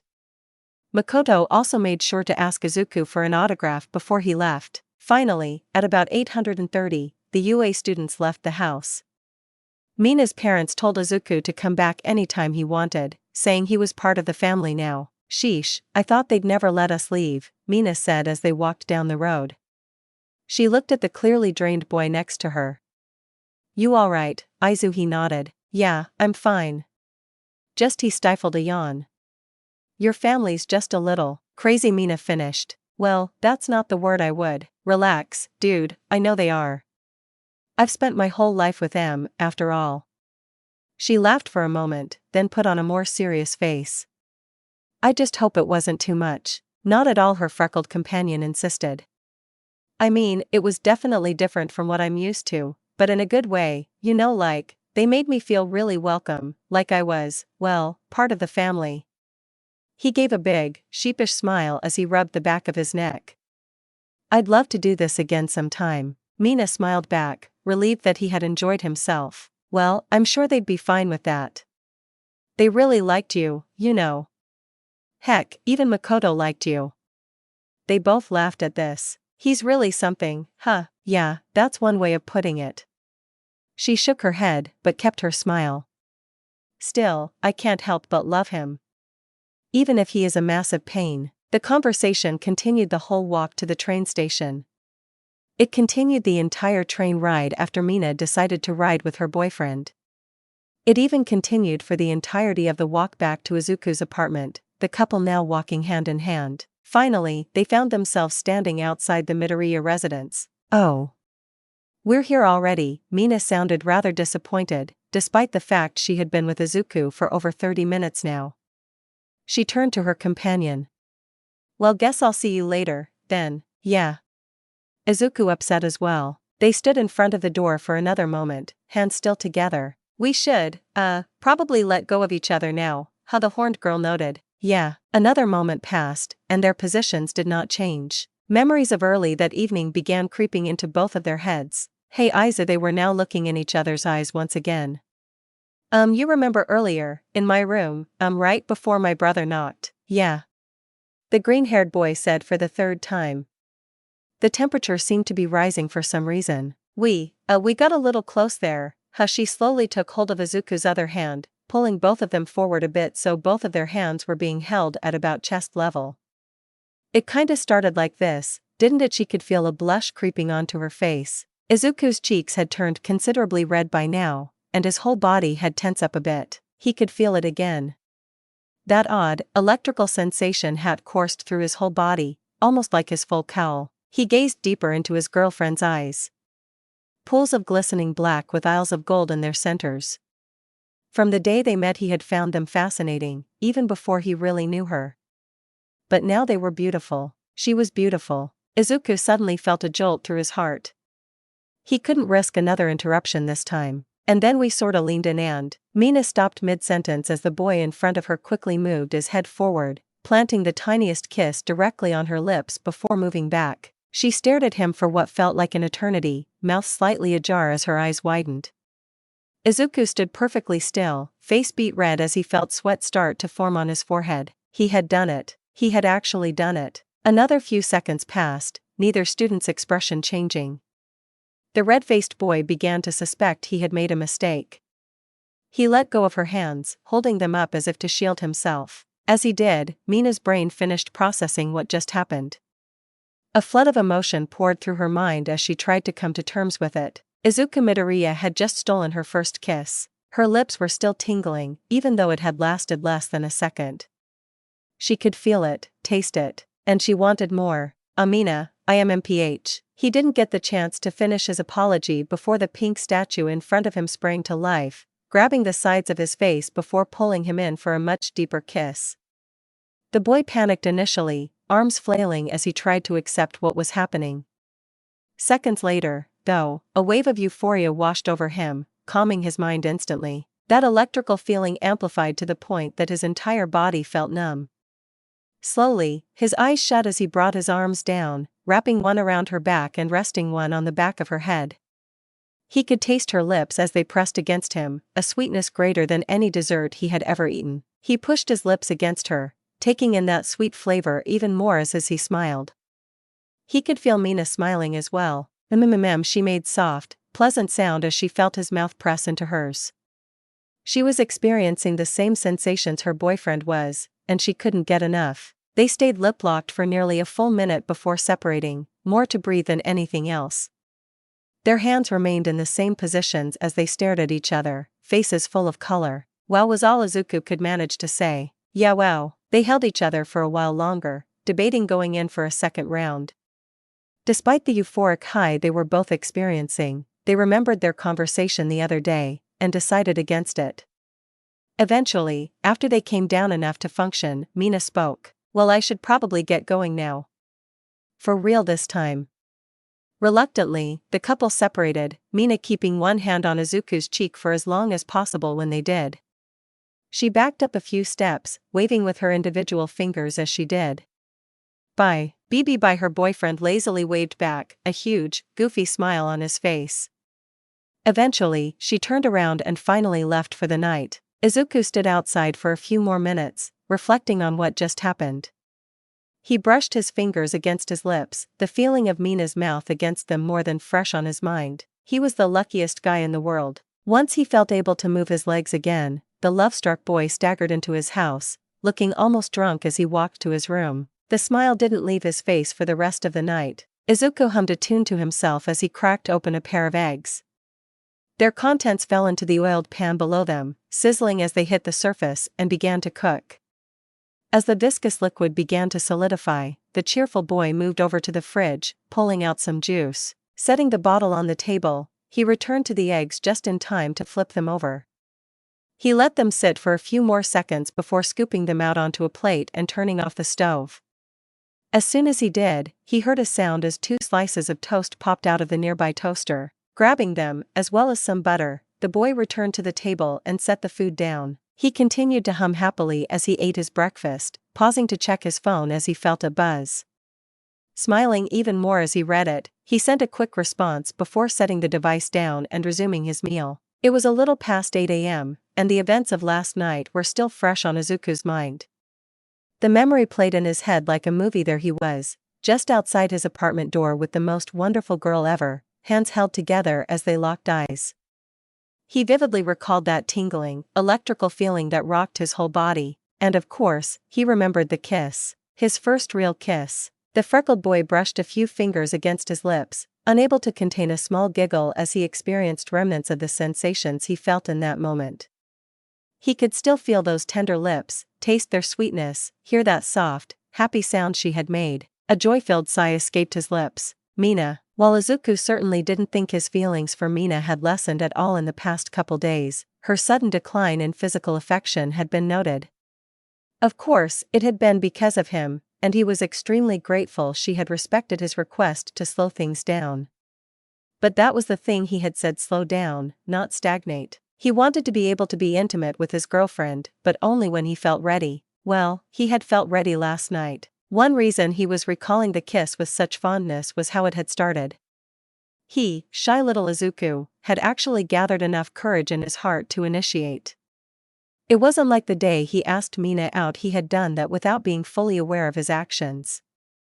It was not intended at the time, even if he ultimately was happy he had done it. This kiss, though, had been a conscious decision. Izuku took some pride in that fact.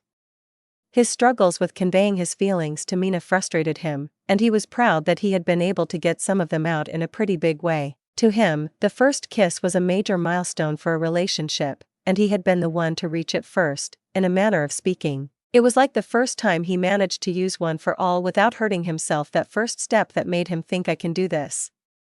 He felt like he had grown a bit, that he had become more confident. Even if it was just a little bit. One for all. The wielder of said quirk suddenly frowned as a familiar thought sprung into his mind. One that he had had a few times since he started dating Mina. The fact that she still didn't know about one for all. Obviously Izuku didn't like keeping his secret from the people he cared about. His mom, his friends. He didn't want to keep the truth from them. But he had, for several months, and only once did he even come remotely close to telling someone. He had faithfully kept his mentor's secret like he promised, and had no intention of giving it up. Until now, anyway. After last night, Izuku felt an even deeper connection to Mina than before. And the closer they grew, the more painful it felt to have to keep his secret. The pink girl had told him she admired him for his honesty and openness. It was one of the things she liked most about him. It was the fact that he had been willing to reveal his past to her, to share his personal secrets that had gotten them started on this path to begin with, or at least, the fact that she thought he had shared them, knowing all that and still not telling her about one for all hurt Izuku. She was the most wonderful thing to happen to him since the quirk itself, and he felt she deserved to know because of that. He had thought about this a few times the past week, but had always managed to tell himself keeping her in the dark was for the best. But after what they shared together last night, he couldn't stand it. It wasn't fair. Determination on his face, Izuku picked up his phone. He had a call to make. "Hey Uraraka, it's Mina. I want to talk to you about some stuff, so call me back when you get a chance." Finishing her message, Mina hung up her phone, letting out a somewhat annoyed sigh. She had tried to get a hold of her friend 3 times over the past couple hours, but had received no response. It was only about noon, but the total radio silence was starting to get to Mina. After Izuku explained what had happened with their mutual friend the other day, Mina couldn't help but wonder if their relationship had been the cause of Uraraka's odd behavior. She and Izuku were very close. After all, they became friends on the first day of school, and had stuck together ever since. There was a time Mina was pretty sure they were going to become a thing. She had teased Uraraka about Izuku a few times in the past and gotten pretty telling responses. But after several months of nothing happening, the pink girl had assumed that they were just good friends. She had chalked up Uraraka's flustered responses to her teasing as just being shy, now though she wasn't so sure that was the case. She couldn't be certain, but call it a woman's intuition. Even if that wasn't the case, something was obviously bothering Uraraka, and as her friend it was Mina's job to try to help. But she couldn't do that if her friend didn't want help. Deciding to just try again later, Mina returned her attention to the pile of camping gear in front of her. It was the last day before camp, and in true Mina fashion she had waited until the last day to start packing. She couldn't help but note how fast this week had gone by. She had honestly been so caught up in spending time with Izuku that she had forgotten about the trip for a little while. Now that she was actually packing, she had begun to speculate. Prior to finals, she had been extremely excited about getting to go on the retreat.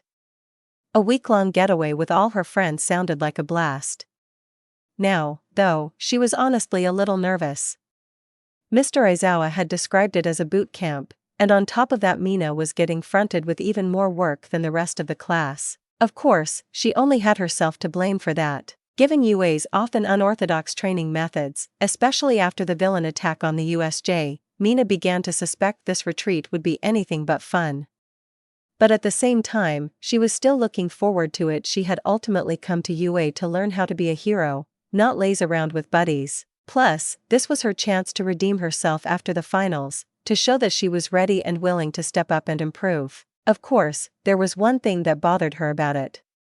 Getting hit with extra training meant her free time would be extremely limited. She imagined it was already going to be scarce for the passing students, but she wondered if she'd even get any time to herself. And to Izuku, they'd be there together, and she'd see him, yes, but it was still going to be hard. She obviously didn't know for sure just how much time they'd get together, but she couldn't imagine it being long. Plus, they would likely be exhausted for a lot of it due to whatever training they were going to undergo. She sighed. It was only a week, at least. Still, it wouldn't be an easy adjustment. Especially after last night. Her first kiss was just as magical as all those cheesy songs and movies said it would be. Mina still wasn't over the excitement she had felt in that moment. She was, at her core, a very physical and emotional girl. Restraining herself for Izuku's sake had not been easy. Getting a chance to be just a little more intimate with him was wonderful, and that fact that he had led into it made it even better. Izuku was everything Mina wasn't when it came to expressing his feeling. She knew that. He simply wasn't very comfortable flirting or saying super romantic things. Even if he didn't say it much, she knew he cared for her very much, but she'd be lying if she said it didn't bother her a little. He was getting used to it, she could tell. Last night had proved that. She was sure he'd be willing to be more open in time. Unfortunately, Mina was not good at being patient. She had been tempted to try to push things even further with that kiss. But she knew that wouldn't have gone over well, and managed to stop herself. Baby steps, Mina, she said to herself. At the end of the day, Izuku was able to convey his feelings in more subtle, subconscious ways. His body language, his tone of voice, the way he looked at her, whether he realized it or not, Mina could tell how much he adored her. And she felt the same way about him. It was why he was on her mind 24/7. She needed to make sure she finished packing in time to do something with him today. At this thought, she began to pick up the pace, shaking herself from her thoughts and getting her bags ready. While school was on an official break for the next couple weeks, UA was still open during the day. There were many summer programs and classes held in the school during this time, and the staff was of course still at the building preparing for next semester's courses. That was why Izuku Midoriya was here today. The student had a determined yet apprehensive look on his face as he stood before a door. This was due to who he was meeting, and what he planned to ask them. Taking a deep breath, he knocked on the large door. Seconds later, the door opened to reveal an enormously buff man sporting blonde hair with two distinct tufts sticking up in the front. On his face was a smile that people all across the globe knew. "Ah, young Midoriya, please come in," All Might greeted his protege, gesturing for him to enter the room. As he did, All Might shut the door behind him and locked it before reverting into his true lanky form. Most people would have been horrified at this sight, but Izuku was more than used to it by now. The two were currently in one of the teachers' lounges. Izuku frequently met with his mentor here to discuss the sorts of things only they could talk about. Sitting down on the couch, the injured hero leaned forward, resting his elbows on the small table in front of him. "Now, you said you had something you wanted to talk about and that it involved one." For all his voice was much less deep and heroic now, a bit of concern in its tone.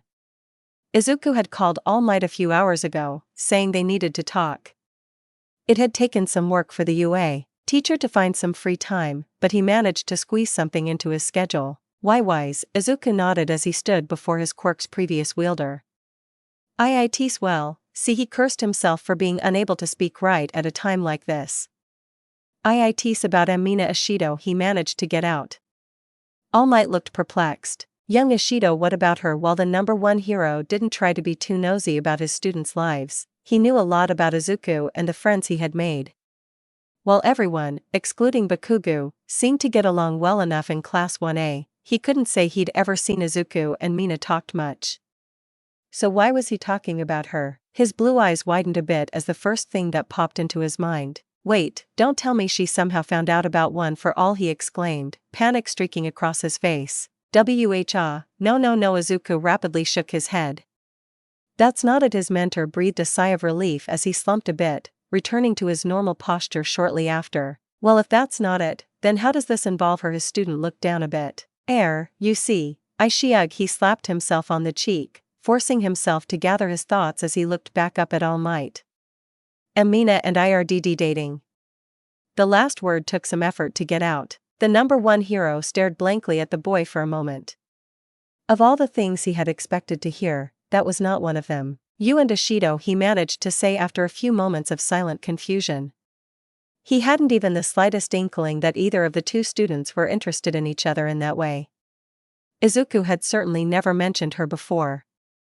"Well, I must say I'm quite surprised." He smiled. "But I'm happy to hear it." "But what does that have to do with?" He stopped mid-sentence as it dawned on him. All Might shut his eyes, letting out a long sigh. "You want to tell her?" "Yes."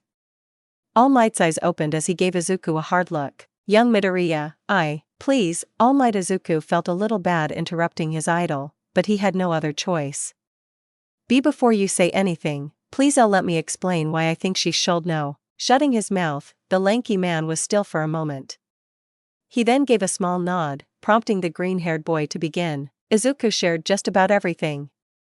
Their initial meeting in the classroom, the conversation that occurred, the mall, their first few dates, meeting Mina's family, all the while emphasizing the trust his girlfriend had for him and how she admired his openness. All Might listened diligently, only ever stopping his protege to ask a clarifying question or two. "So if I'm understanding this correctly, you wish to tell her because you feel you owe it to her to be completely honest about everything." Izuku nodded. And if you don't, you feel it makes that first conversation you two had mean less, yes? Izuku nodded again. He felt his explanation was sound enough. He trusted Mina as much as she trusted him. After all, he knew she'd keep the secret safe. All Might slowly leaned forward, sighing. I see where your reasoning is coming from, really I do. He paused, not wanting to say the next words. However, I'm afraid I can't allow it. Izuku's arms went slightly limp as a look of utter shock appeared on his face. What regaining his composure, he spoke with a pleading voice. But All Might, Midoriya. The boy silenced himself as his mentor spoke a bit louder than normal. He wore a sympathetic expression. Please, let me speak now. The former wielder of One for All didn't like having to do this. He could tell Izuku had thought about this for some time, and had convinced himself it was the right thing to do. However, listen, I understand what you're going through. A soft smile appeared on his lips. The start of your first relationship. It's a wonderful feeling, I know. You found someone that makes you feel something nobody else can, and they become everything to you because of it. Your life revolves around them, and just thinking about them makes you smile. Izuku, forgetting the original topic for a second, blushed at how well All Might seemed to be describing his feelings toward Mina. You think it'll be that way forever? Suddenly, the hero's smile dropped. But sorry to say this, kid, but that's usually not the case. He saw the color suddenly vanish from his student's face. What? What was his mentor trying to say? You and Ashido have been together about a week now. Yes, a slow nod answered All Might's question. Exactly. I need you to step back for a second and really think about that. Can you really say you know if you two will still be together in a month, 3 months, a year? He didn't want to tell Izuku these things, but the symbol of peace knew all too well the kind of tunnel vision romance could give somebody. His student's heart was in the right place, but his judgment had been skewed. Izuku considered his words. It was something he had never even remotely thought about before. He had worried he and Mina would hurt their relationship if they moved too fast, but he had never entertained the idea that they might break up for another reason. Thinking about it was creating a pain in his chest. All the time he had spent with Mina this week, he really had just expected things to be like that forever. It was incredibly naive. No, he finally answered, looking down. All Might sighed once again. Look, I'm not trying to say your relationship won't last. It does happen. But you need to at least consider the possibility that it won't before you can even think about telling her.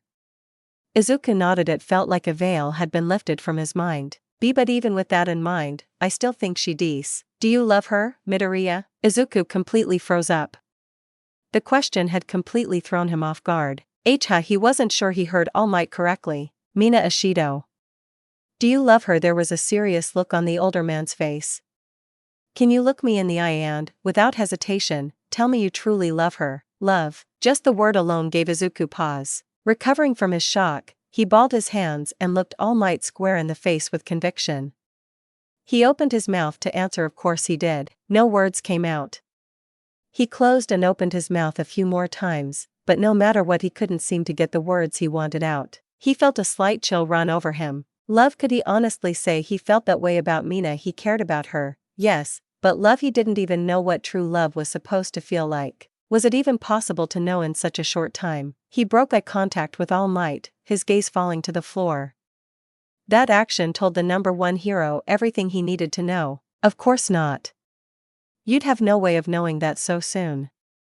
He spoke calmly and matter-of-factly. Izuku didn't react much to the words as he continued to stare at the floor. He had a distant look to him, all the determination he had shown just a few minutes ago completely gone. All Might frowned. He needed to say something else to paint this all in a more positive light. One more question, young Midoriya. No response. Have you told your mother about One for All? At this, Izuku looked up. You haven't, correct? A silent nod answered him. But you love her, of course. And I imagine you want to be as honest with her as you can, right? Right. So why have you not asked if you can tell her? This question seemed to bring Izuku back to life. Because I don't want to worry her. Or put her in danger. He trusted his mom wouldn't tell a soul about One for All, but that wasn't what made him hesitant to tell her. Right. And why? Because she's someone I care about. As someone important to me. Izuku understood where this was going. Exactly. All Might smiled. It's too soon to know if you love her, but young Ashido is important to you too. That much I can tell. He reached across the table, putting a hand on his student's shoulder. It's not just about protecting one for all, it's about protecting her. He felt the boy shudder a bit before he wiped one of his eyes. Why you rewrite, he said. About everything. He hadn't thought this through nearly as well as he first thought. I'm sorry. You don't need to be sorry, kid. Like I said, I know what you're dealing with. All Might patted Izuku's shoulder lightly. And I hope things work out between you and Ashido. From what it sounds like, you two have a good thing going. His words seemed to brighten the green-haired boy's mood a bit. Now, was there anything else you wanted to talk about? No, sir. Izuku shook his head. All Might moved his hand off the boy's shoulder. Well, in that case, I do need to get back to work. Nizu's really holding my feet to the fire, the teacher said, letting out a more comedic sigh as he stood. Oh well, I won't keep you. Izuku bowed to his mentor, then turned to leave. They both left the room. I'll see you in about a week. Enjoy the trip. I will, thanks. The two said their goodbyes before going in opposite directions. All Might chuckled to himself as he walked. Ashido, can't say I was expecting that. The fact that Izuku had even gotten into a relationship was pretty surprising, especially considering nobody else in his class was in one. He was happy for his protege, but he knew this would complicate things with One for All. Something told the hero this wasn't the last time they'd be talking about this. Izuku left the grounds of UA, his steps slow as he stared at the ground. His expression was blank and unreadable, though he was clearly deep in thought. Inside his head, conflicting thoughts clashed against each other as he reflected on his talk with All Might. On one hand, he still believed telling Mina about his quirk was the right thing to do. The thought of hiding something from her when she had so much trust in him was painful to say the least. But on the other hand, All Might had made very valid and logical points as to why he should and could not tell her. It was more or less his heart versus his brain. Aside from that internal argument, the quirk inheritor was also thinking a lot about the future of his and Mina's relationship. Now that the idea of them separating had been mentioned, he couldn't get it out of his head. Everything seemed fine now, but how would things change as time passed? How would returning to school affect their relationship? For instance, they'd have less time together, after all. What about after UA? They could very well move away from each other for university, assuming they were even still together by then. How would they be able to balance their hero careers and their personal relationship? There were so many uncertainties, so many unknowns, and it frightened him. He didn't want to lose what he had with Mina. She was the best thing that had happened to him in months. A vibration in his pocket drew him from his worried thoughts. Pulling out his phone, he stopped walking as he saw he had a message from Mina. Speak of the devil. Hey Izu, you want to go to the park later? It's our last day before the trip. I want to spend some time with you. He was grateful she hadn't called. He likely wouldn't have answered. In all honesty, he was not in the right mindset to speak to her, but he definitely wanted to see her. He just needed time to get his mind settled. Yeah, that'd be great. I'll need a couple hours, though. No problem, still packing anyway. How about 4ish? It was about noon now, so that gave him plenty of time. That works. Nabu Park, right? It was the name of the park they went to last time. Yep, see you then. Returning the phone to his pocket, Izuku continued walking, eager to get home. The hours flew by for Mina as she scrambled to finish her packing. By the time she had gotten everything in order, it was nearly time to leave for her date. Throwing on one of her cute outfits, a slim black t-shirt that exposed her midriff slightly with short denim shorts, she headed out the door and made her way to the park. She wound up being a little late, finding Izuku standing by the main entrance. As he saw her approach, she noticed a streak of red appear across his face as he averted his eyes. This action put a smile on her face. She loved the fact that she could cause the shy boy to react like that just by dressing a certain way. It wasn't just because she found it cute either. While Mina was certainly comfortable with her body, the fact was that she looked odd. She had always stood out, even among her family. She had never gotten picked on for her alien looks, as physical abnormalities were extremely common nowadays, but she had only ever received comments about her mutations. Growing up, her peers would call her horns or eyes cool, or her pink skin like, super cute and such, but it all felt superficial to the girl underneath those features. Izuku was different. He had called her pretty on their first date. Not her horns, not her skin. Just her. While she didn't react to it much then, it had meant a lot to hear that. It was part of the reason she liked wearing some of her less modest outfits around him. Not just to tease him, but to remind herself that he found her attractive. Hey Izu, she pretended not to notice his awkward demeanor, greeting him with a hug along with a kiss on the cheek. He reluctantly returned the gestures, making sure to avoid touching her exposed skin as he did. Hi, Mina, he said, releasing her. He managed to keep his head straight and his eyes forward. So, what did you want to do? His girlfriend giggled at his rigid posture. You know it's okay if you stare a little, she said quietly. I don't mind.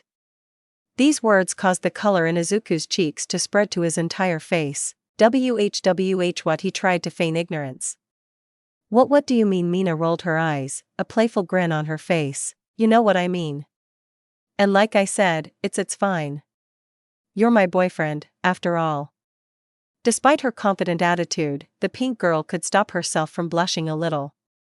Anyway, I didn't really have much in mind. Just wanted to be with you, really. Izuku smiled at this, though his blush remained. Mina noticed his eyes dark down for a brief moment before returning their attention to her face.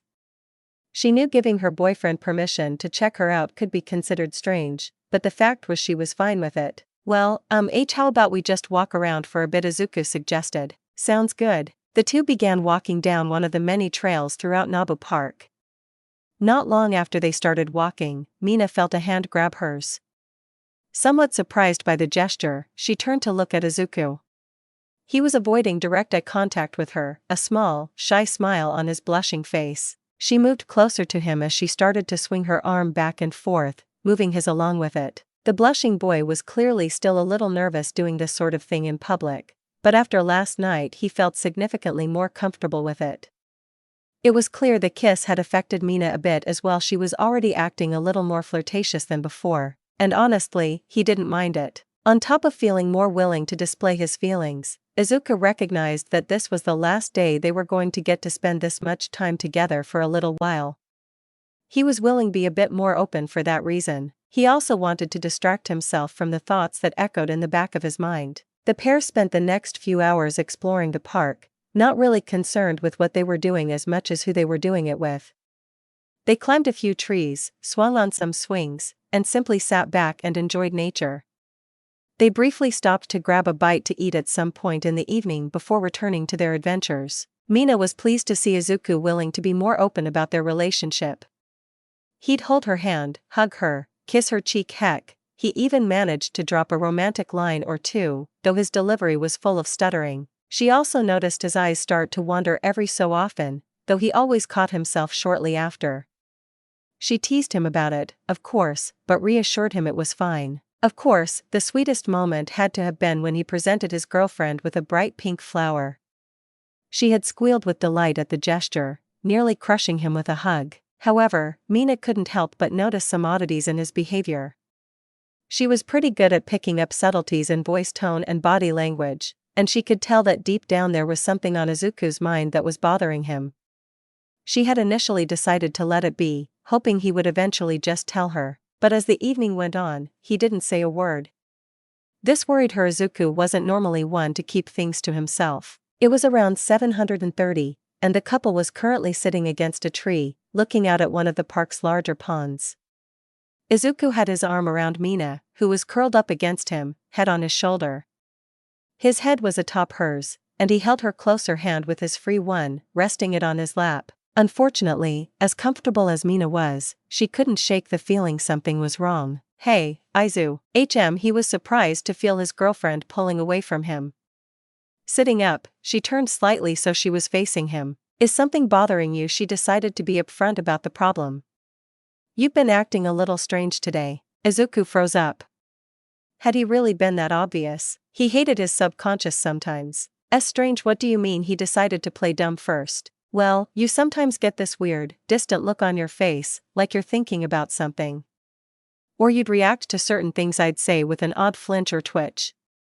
Still holding his hand, she squeezed it softly as she looked him in the eye. Please, talk to me, Izuku. Sighing, the green-haired boy looked straight ahead, out at the pond. He knew he couldn't lie.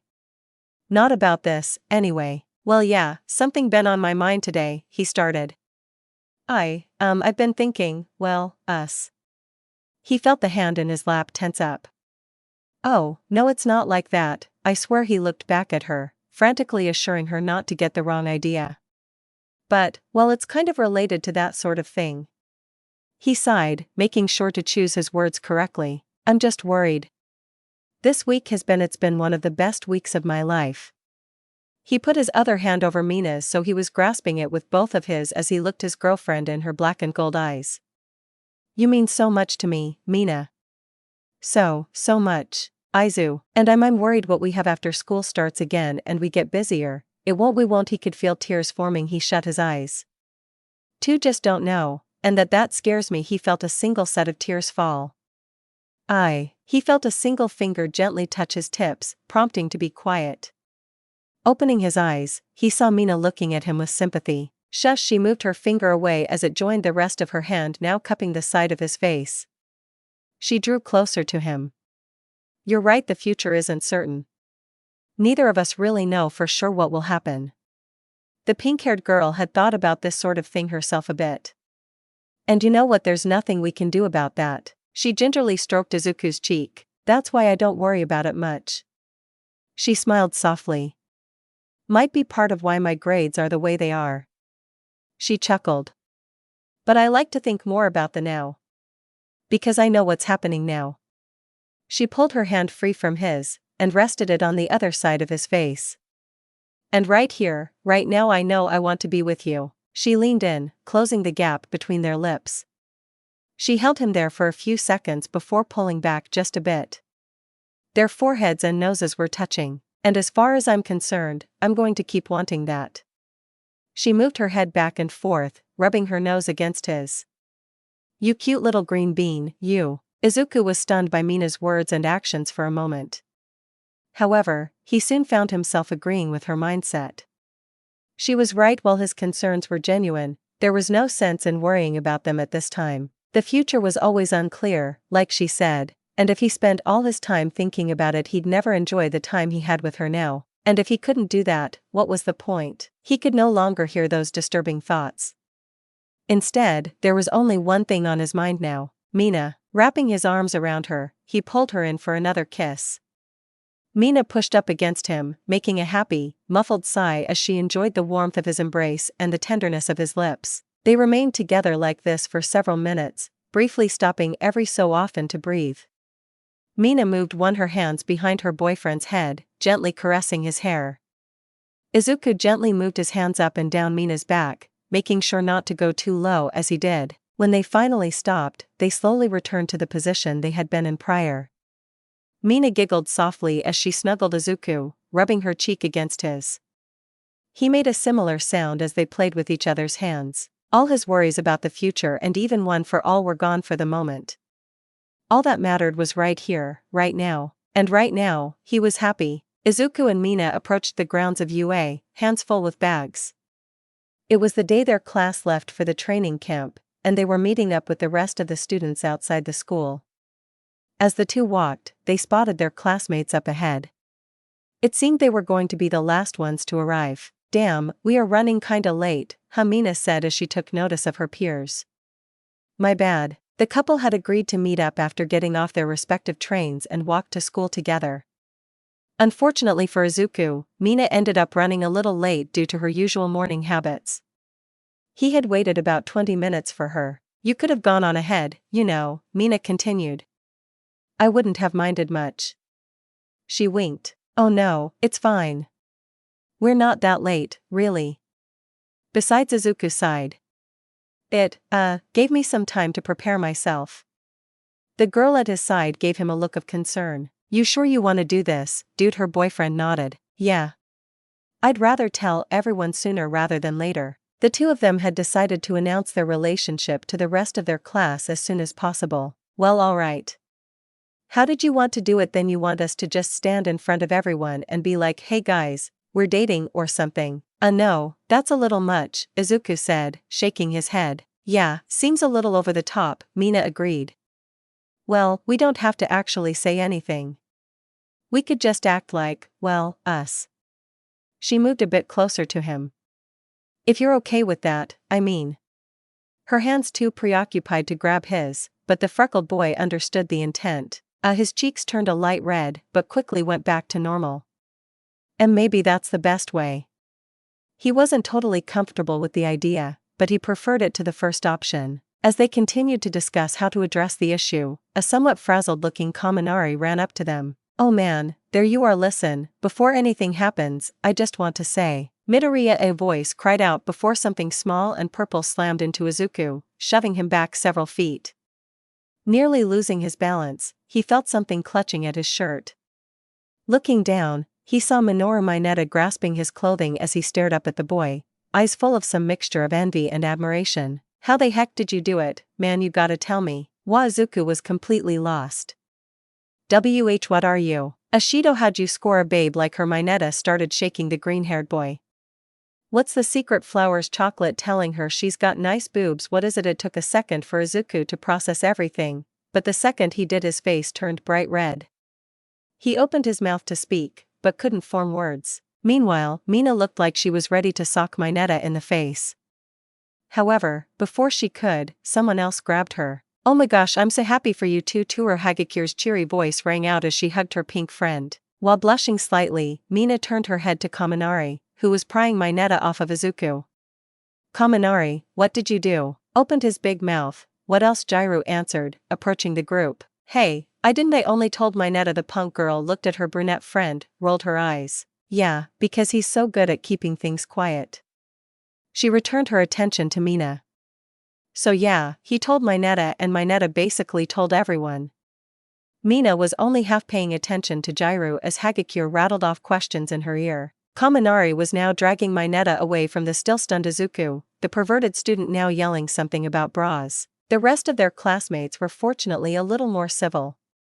They all wanted to know a little more, as the relationship was a surprise to all of them, but they made sure not to pester the two very much.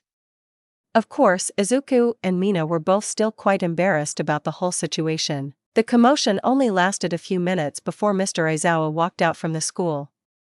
As soon as he was present, the entire class immediately quieted down. Alright, looks like everyone here, the teacher said. We still have a little while before the bus gets here, so I want to go over a few things before we go. The bus was full of chatter as it began its departure from the school grounds. It was almost completely packed with the students of Class 1A, who were all discussing a multitude of topics with whoever was nearby. Izuku sat near the back, still recovering from the shock he had experienced several minutes ago. Look, I'm really sorry, man. I don't know what I was thinking. Kaminari peered over the seat in front of Izuku as he apologized. That's because you weren't thinking, dumbass, Kirishima, who was sitting next to Izuku, said. Seriously, why tell Mineta of all people? The blonde smiled sheepishly. I guess I wanted to see how he'd react. I knew he'd be completely floored, and start screaming about it so everyone could hear, Kirishima added. He turned to the boy sitting next to him. Seriously, though, you good man. Izuku looked at the redhead. Oh, yeah. He looked back up at Kaminari. And it's fine, Kaminari. We were probably going to say something anyway. He gave a shy smile, rubbing the back of his neck. Just, we kind of got caught off guard. Still can't believe he asked you what Mina's bra size is. Like, what the hell? Kaminari laughed before suddenly giving Izuku a strange look. You don't actually know that, do you? There was an almost hopeful look in his eyes. What? Izuku yelped, his face turning beet red. Why would too know, fat hat. He didn't like what that seemed to imply. Dude, knock it off. Kirishima reached up and shoved his friend a bit. Alright, sorry. Kaminari apologized, sighing. I'll just go now. He turned around, sitting back in his seat. Sorry about him. He's not much better than Mineta some days, Kirishima said to Izuku, grinning. Still flustered from the rather personal question, the red-faced boy simply nodded. The spiky-haired boy leaned back in his seat. Though I almost admire that little guy. Like, there's something about how upfront he is about it all. He laughed a bit. Know what I mean? It's something, yes, Izuku responded. He couldn't even begin to fathom being that bold when it came to girls. Up until he met Uraraka, he could barely hold a conversation with one. Realizing his friend was a little uncomfortable, Kurashima decided to change the subject. Anyway, how excited are you for this trip, man? The redhead made a fist, grinning. A week of non-stop training in the mountains, can't think of anything manlier. I'm definitely looking forward to it. While he didn't share Kurashima's enthusiasm, Izuku was certainly excited. More training meant he would be that much closer to becoming a real hero. The location change was a surprise, though. Yeah, but at least they're still doing it. With how crazy things have been, I was half expecting them to cancel. Mr. Aizawa had informed the class of a last-minute change to the camp's location, a safety measure due to the increased villain activity. Glad they didn't though. Pausing, Kurashima's face fell a bit. Though I bet I'll be saying otherwise in a few days. I'm sure our teachers got tons of fun planned for me and the other flunkies, too. I'm sure it won't be that bad. Izuku forced a smile as he assured his friend. Come on dude, you realize who we're talking about here, right? The sharp-toothed boy sighed. Honestly, I'm more worried about Mina. Aizawa's really got it out for her. Izuku dropped his smile at the mention of this. Kurashima wasn't wrong, of course Mina was not exactly a model student. While she by no means was the only one in the class that could draw their homeroom teacher's ire, she was certainly the most frequent offender. Izuku had seen her be called to his office or asked to stay after class more times than he cared to remember, and he assumed she held the class record for detention. Yeah, he agreed. But I think a more genuine smile appeared on his face. I think she'll surprise him. Mina had acknowledged her behavior needed to change. She and Izuku had sort of been addressing it all week with their study sessions, and as far as he could tell she was still serious about the whole thing. That said, her newfound resolve hadn't been tested yet. That was about to change, and like Kurashima said, Aizawa was probably going to put her through the ringer. Right, you've been studying and stuff. Kurashima tilted his head. Has that actually been working out? Izuku nodded. It was a little rough at first, but it's been going well overall. Izuku was rather proud of Mina's progress. They had actually managed to cover everything she had really struggled with, which was no small feat. It was clear she still needed to polish some areas up, but she had a much better understanding of the material overall. Plus, as the week had gone on, Izuku had to spend less and less time on each topic. No kidding. Well, glad to hear it. Kurashima clapped Izuku on the back, grinning. You must be really rubbing off on her. He laughed as Izuku blushed, looking away. Well, two don't know about that. Nah, really dude, ever since you two started talking the girl's been acting different. Heck, even before you started going out she was going on about studying. She even told me she was sorta looking forward to doing extra work at camp. Can you believe that? Kurashima shook his head, still smiling. Suddenly, the smile vanished as his face took on a more serious look. But seriously, dude, thanks. Izuku turned back to his friend, looking slightly confused. Huh, for what? For whatever it was you said to Mina after the exam, the redhead clarified.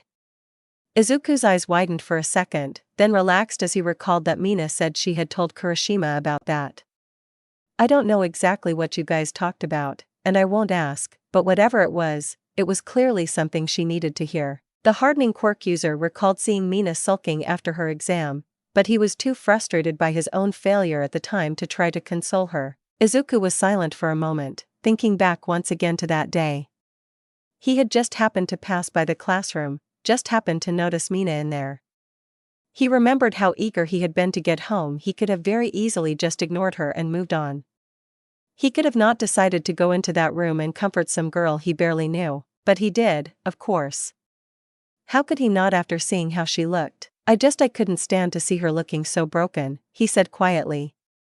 She's always so happy, so when I saw how upset she was I had to do something. Meanwhile I was too busy feeling sorry for myself to do anything, Kurashima commented. Some friend I am, huh? He sighed, shaking his head. Seriously, I've known her since middle school and yet I didn't do crap. Izuku looked at his red-haired friend with concern as his voice grew angrier. Kurashima, you. Meanwhile a guy who barely speaks to her, managed to step up. Despite his tone, Kurashima smiled at the freckled boy. "You're way more of a man than me, Midoriya," he said, resting a hand on the shorter boy's shoulder. "She really deserves you." It was the reason that Kurashima, no matter what his feelings for Mina may have been, couldn't bring himself to resent Izuku. He admired the guy far too much. He may have been awkward, but he was someone Kurashima could trust to provide the best for Mina. And as far as the redhead was concerned, that was good enough. Izuku was clearly taken aback by this comment. Blushing slightly, he stared at Kurashima for a moment in surprise. Why you really think that? I know it." Flashing another pointy grin, Kurashima tousled his friend's hair. "Just make sure you treat her right." Yeah, he laughed as Izuku's blush deepened. Izuku was quite surprised that Kurashima had this much respect for him. Much like Mina, the two of them hadn't spoken that much before now. In fact, the Crimson Riot fan had spent much more time talking with. The one-for-all inheritor turned his head to look down the bus aisle. Towards the middle of the bus sat Bakugo, who was facing forward, keeping to himself. Tokoyami, seated next to him, didn't seem to be attempting to converse with the explosive student. Following his gaze, Kurashima realized who he was looking at, and frowned. Out of everyone in Class 1A, he was probably the only one who could consider Bakugo a friend. The blonde seemed to have gained some amount of respect for Kurashima after the USJ incident, who had already admired the other despite his attitude. This was because, in addition to his skill, Kurashima knew that deep down, Bakugo had a heart. He wouldn't admit it, but he didn't think as poorly of his classmates as he let on. This was evident during the USJ attack, where he implied they would be able to handle the villains just fine, and during the sports festival after his fight with Uraraka. His relationship with Izuku, however, was another matter. Kurashima didn't know why Bakugo had it out for the guy so much. The two of them obviously knew each other before UA, and from the sounds of it they didn't get along in the slightest. The spiky-haired boy hadn't really given it much thought before, but now that he was better friends with Izuku he couldn't help but wonder just what the story between them was. "He looks happy as ever," Kurashima asked. Izuku looked back at him, slightly confused. "Bakugo, I mean." "Oh." The shy boy looked away, not saying anything else. "What's up with you and him, anyway?" Kurashima couldn't resist asking. He considered both of them his friends, and he didn't want to see them fighting. Izuku didn't answer, turning his attention to the window. His history with Bakugo, that was a long story. One that, frankly, he didn't feel comfortable talking about Kurashima with. The taller boy thankfully seemed to realize this. "Alright, sensitive topic, I get it. But hey, you ever want to talk about it, let me know." "Alright, okay." He appreciated the offer, but Izuku didn't think he'd ever take it. His relationship with Bakugo was a rather personal matter, one he didn't like talking to anyone about. Thinking about it, he realized he hadn't even told Mina. Another thing he'd kept from her. Kurashima looked back at Bakugo, surprised to see that he was looking back at them. More specifically, he seemed to be glaring intently at Izuku. His attention turned to Kurashima, who simply raised an eyebrow. Scowling at his friend, Bakugo turned back around. "The hell is up with him?" Kurashima muttered to himself. The explosion quirk user had been in a worse mood than usual this morning. He seemed extra pissed after Mineta started shouting about Izuku and Mina, screaming something along the lines of "who gives a at him." The redhead also noticed him about to go off again while everyone was pestering the couple right before Mr. Aizawa arrived. He decided not to think about it too much. Any number of things could set Bakugo off, after all. Looking back at Izuku, he decided to talk about something else. "Hey, so I've been wanting to ask a couple things about your quirk." "And then we just kinda sat in the tree and watched the sunset for a while," Mina said, finishing her story. "Oh my gosh!" A floating set of clothes next to her wriggled as Hagakure squealed in delight. "That sounds so romantic." Her pink friend let out a happy sigh. It sure was. She had a dreamy look in her eyes as she spoke, fondly remembering the day she and Izuku officially became a couple. It hadn't even been a week since then, but it felt so much longer. The two girls had spent most of the bus ride so far talking about Izuku. Hagakure wanted to know all the details about her friend's relationship, and now that she wasn't getting swarmed, Mina was happy to fill her in. "So you kiss yet?" Hagakure asked in a low voice. Blushing slightly, Mina nodded. Like, mouth to mouth, the pink girl fidgeted, unable to hide the smile appearing on her face. Twice, she loudly whispered, flashing 2 fingers for emphasis. Oh, the invisible girl put her hands on her cheeks as Mina's blush intensified. The horned girl liked being able to talk about her boyfriend like this. It was silly and a little immature, yes, but then again so was she. Girl talk was just something she enjoyed, and Hagakure was really the only one in the class she could do it with. I'm gonna need a picture of you two, ASAP. You guys sound so cute together. The transparent girl folded her arms, possibly pouting. Stupid seating assignments putting him in the back. Mina giggled, amused by how much her friend was fawning over her relationship. I'll make sure to take one for you, she said, winking. You better. Hagakure also laughed. Seriously though, it sounds like you found a total sweetheart. I'm kinda jealous, to be honest. Jealous. At the mention of that word, Mina suddenly found herself looking toward the back of the bus. Her eyes rested on Uraraka, who was sitting a few rows behind her and Hagakure. The brunette was currently talking with Tsuyu, and seemed to be enjoying herself. She hadn't approached Mina earlier. Or Izuku, for that matter. When the two of them were busy talking to everyone about them, Mina noticed Uraraka had hung back, talking with Todoroki of all people. She had never gotten back to Mina yesterday, and Izuku hadn't mentioned her contacting him either. The longer this went on, the more Mina suspected her theory was true. Uraraka did in fact like Izuku, and seeing him with someone else had upset her. Mina didn't think she was jealous, per se. At least not in the normal spiteful, vindictive way. Uraraka just wasn't that kind of person. In fact, she may not have even been aware of the fact she liked Izuku. After all, she had fervently denied having feelings for him every time Mina had asked. And if that was the case, it made addressing the problem a lot more difficult. Uraraka suddenly turned her head, noticing Mina was looking at her. They stared at each other for a moment. Mina, the pink-haired girl, felt a fist knocking against her head. Hello. Realizing how weird she must have looked, Mina turned back to face Hagakure. Oh, sorry about that. What were you saying? I was just asking if. Alright everyone, listen up. Their conversation was cut off by Mr. Aizawa's voice. Instantly, the bus quieted down. We're going to be making a quick stop in a minute to let everyone stretch their legs, got it? Mina perked up at this. She was feeling a little cramped sitting for so long. Plus, she'd get talked to Izuku. Nice of them to actually think of us for once, she muttered. Sometimes, Mina hated UA. Taking a minute to make sure she wasn't injured, the pink girl stood to her feet as she tried to process what just happened. 1 minute, she was standing on a cliff overlooking a vast mountain forest, the lodge they were staying at in the distance. The next, some cat-themed heroes appeared out of nowhere, the apparent owners of this land. The next, Mina and the rest of the class felt the ground collapse under their feet as they plummeted into the woods below, hearing something about having 2 hours to get to the lodge and a forest of devil beasts. Yes, sometimes Mina really hated UA. Mina, she heard a panicked voice call her name as Izuku ran over to her. Are you okay? I'm fine. Pissed off, but fine, she replied, dusting herself off. All around her, the rest of the class were trying to get their bearings as well. I mean seriously, we're walking the rest of the way and we have 2 hours or we miss lunch. Could this get any worse? She immediately regretted her words as a horrific roar echoed through the forest. Why did I even say that? An enormous, 4-legged creature came crashing through the trees, looking like a monster out of some horror movie. It had no eyes, massive, sharp teeth, and a rock-like exterior. Was that a devil beast? Before Mina could finish processing what she was even looking at, she saw Koji Koda actually approach the monstrosity, attempting to communicate. His request for it to calm down seemed to fall on deaf ears as the thing roared again. As the normally silent boy panicked, Mina noticed something odd about the beast before them. It was made of dirt. She suddenly felt a rush of air beside her.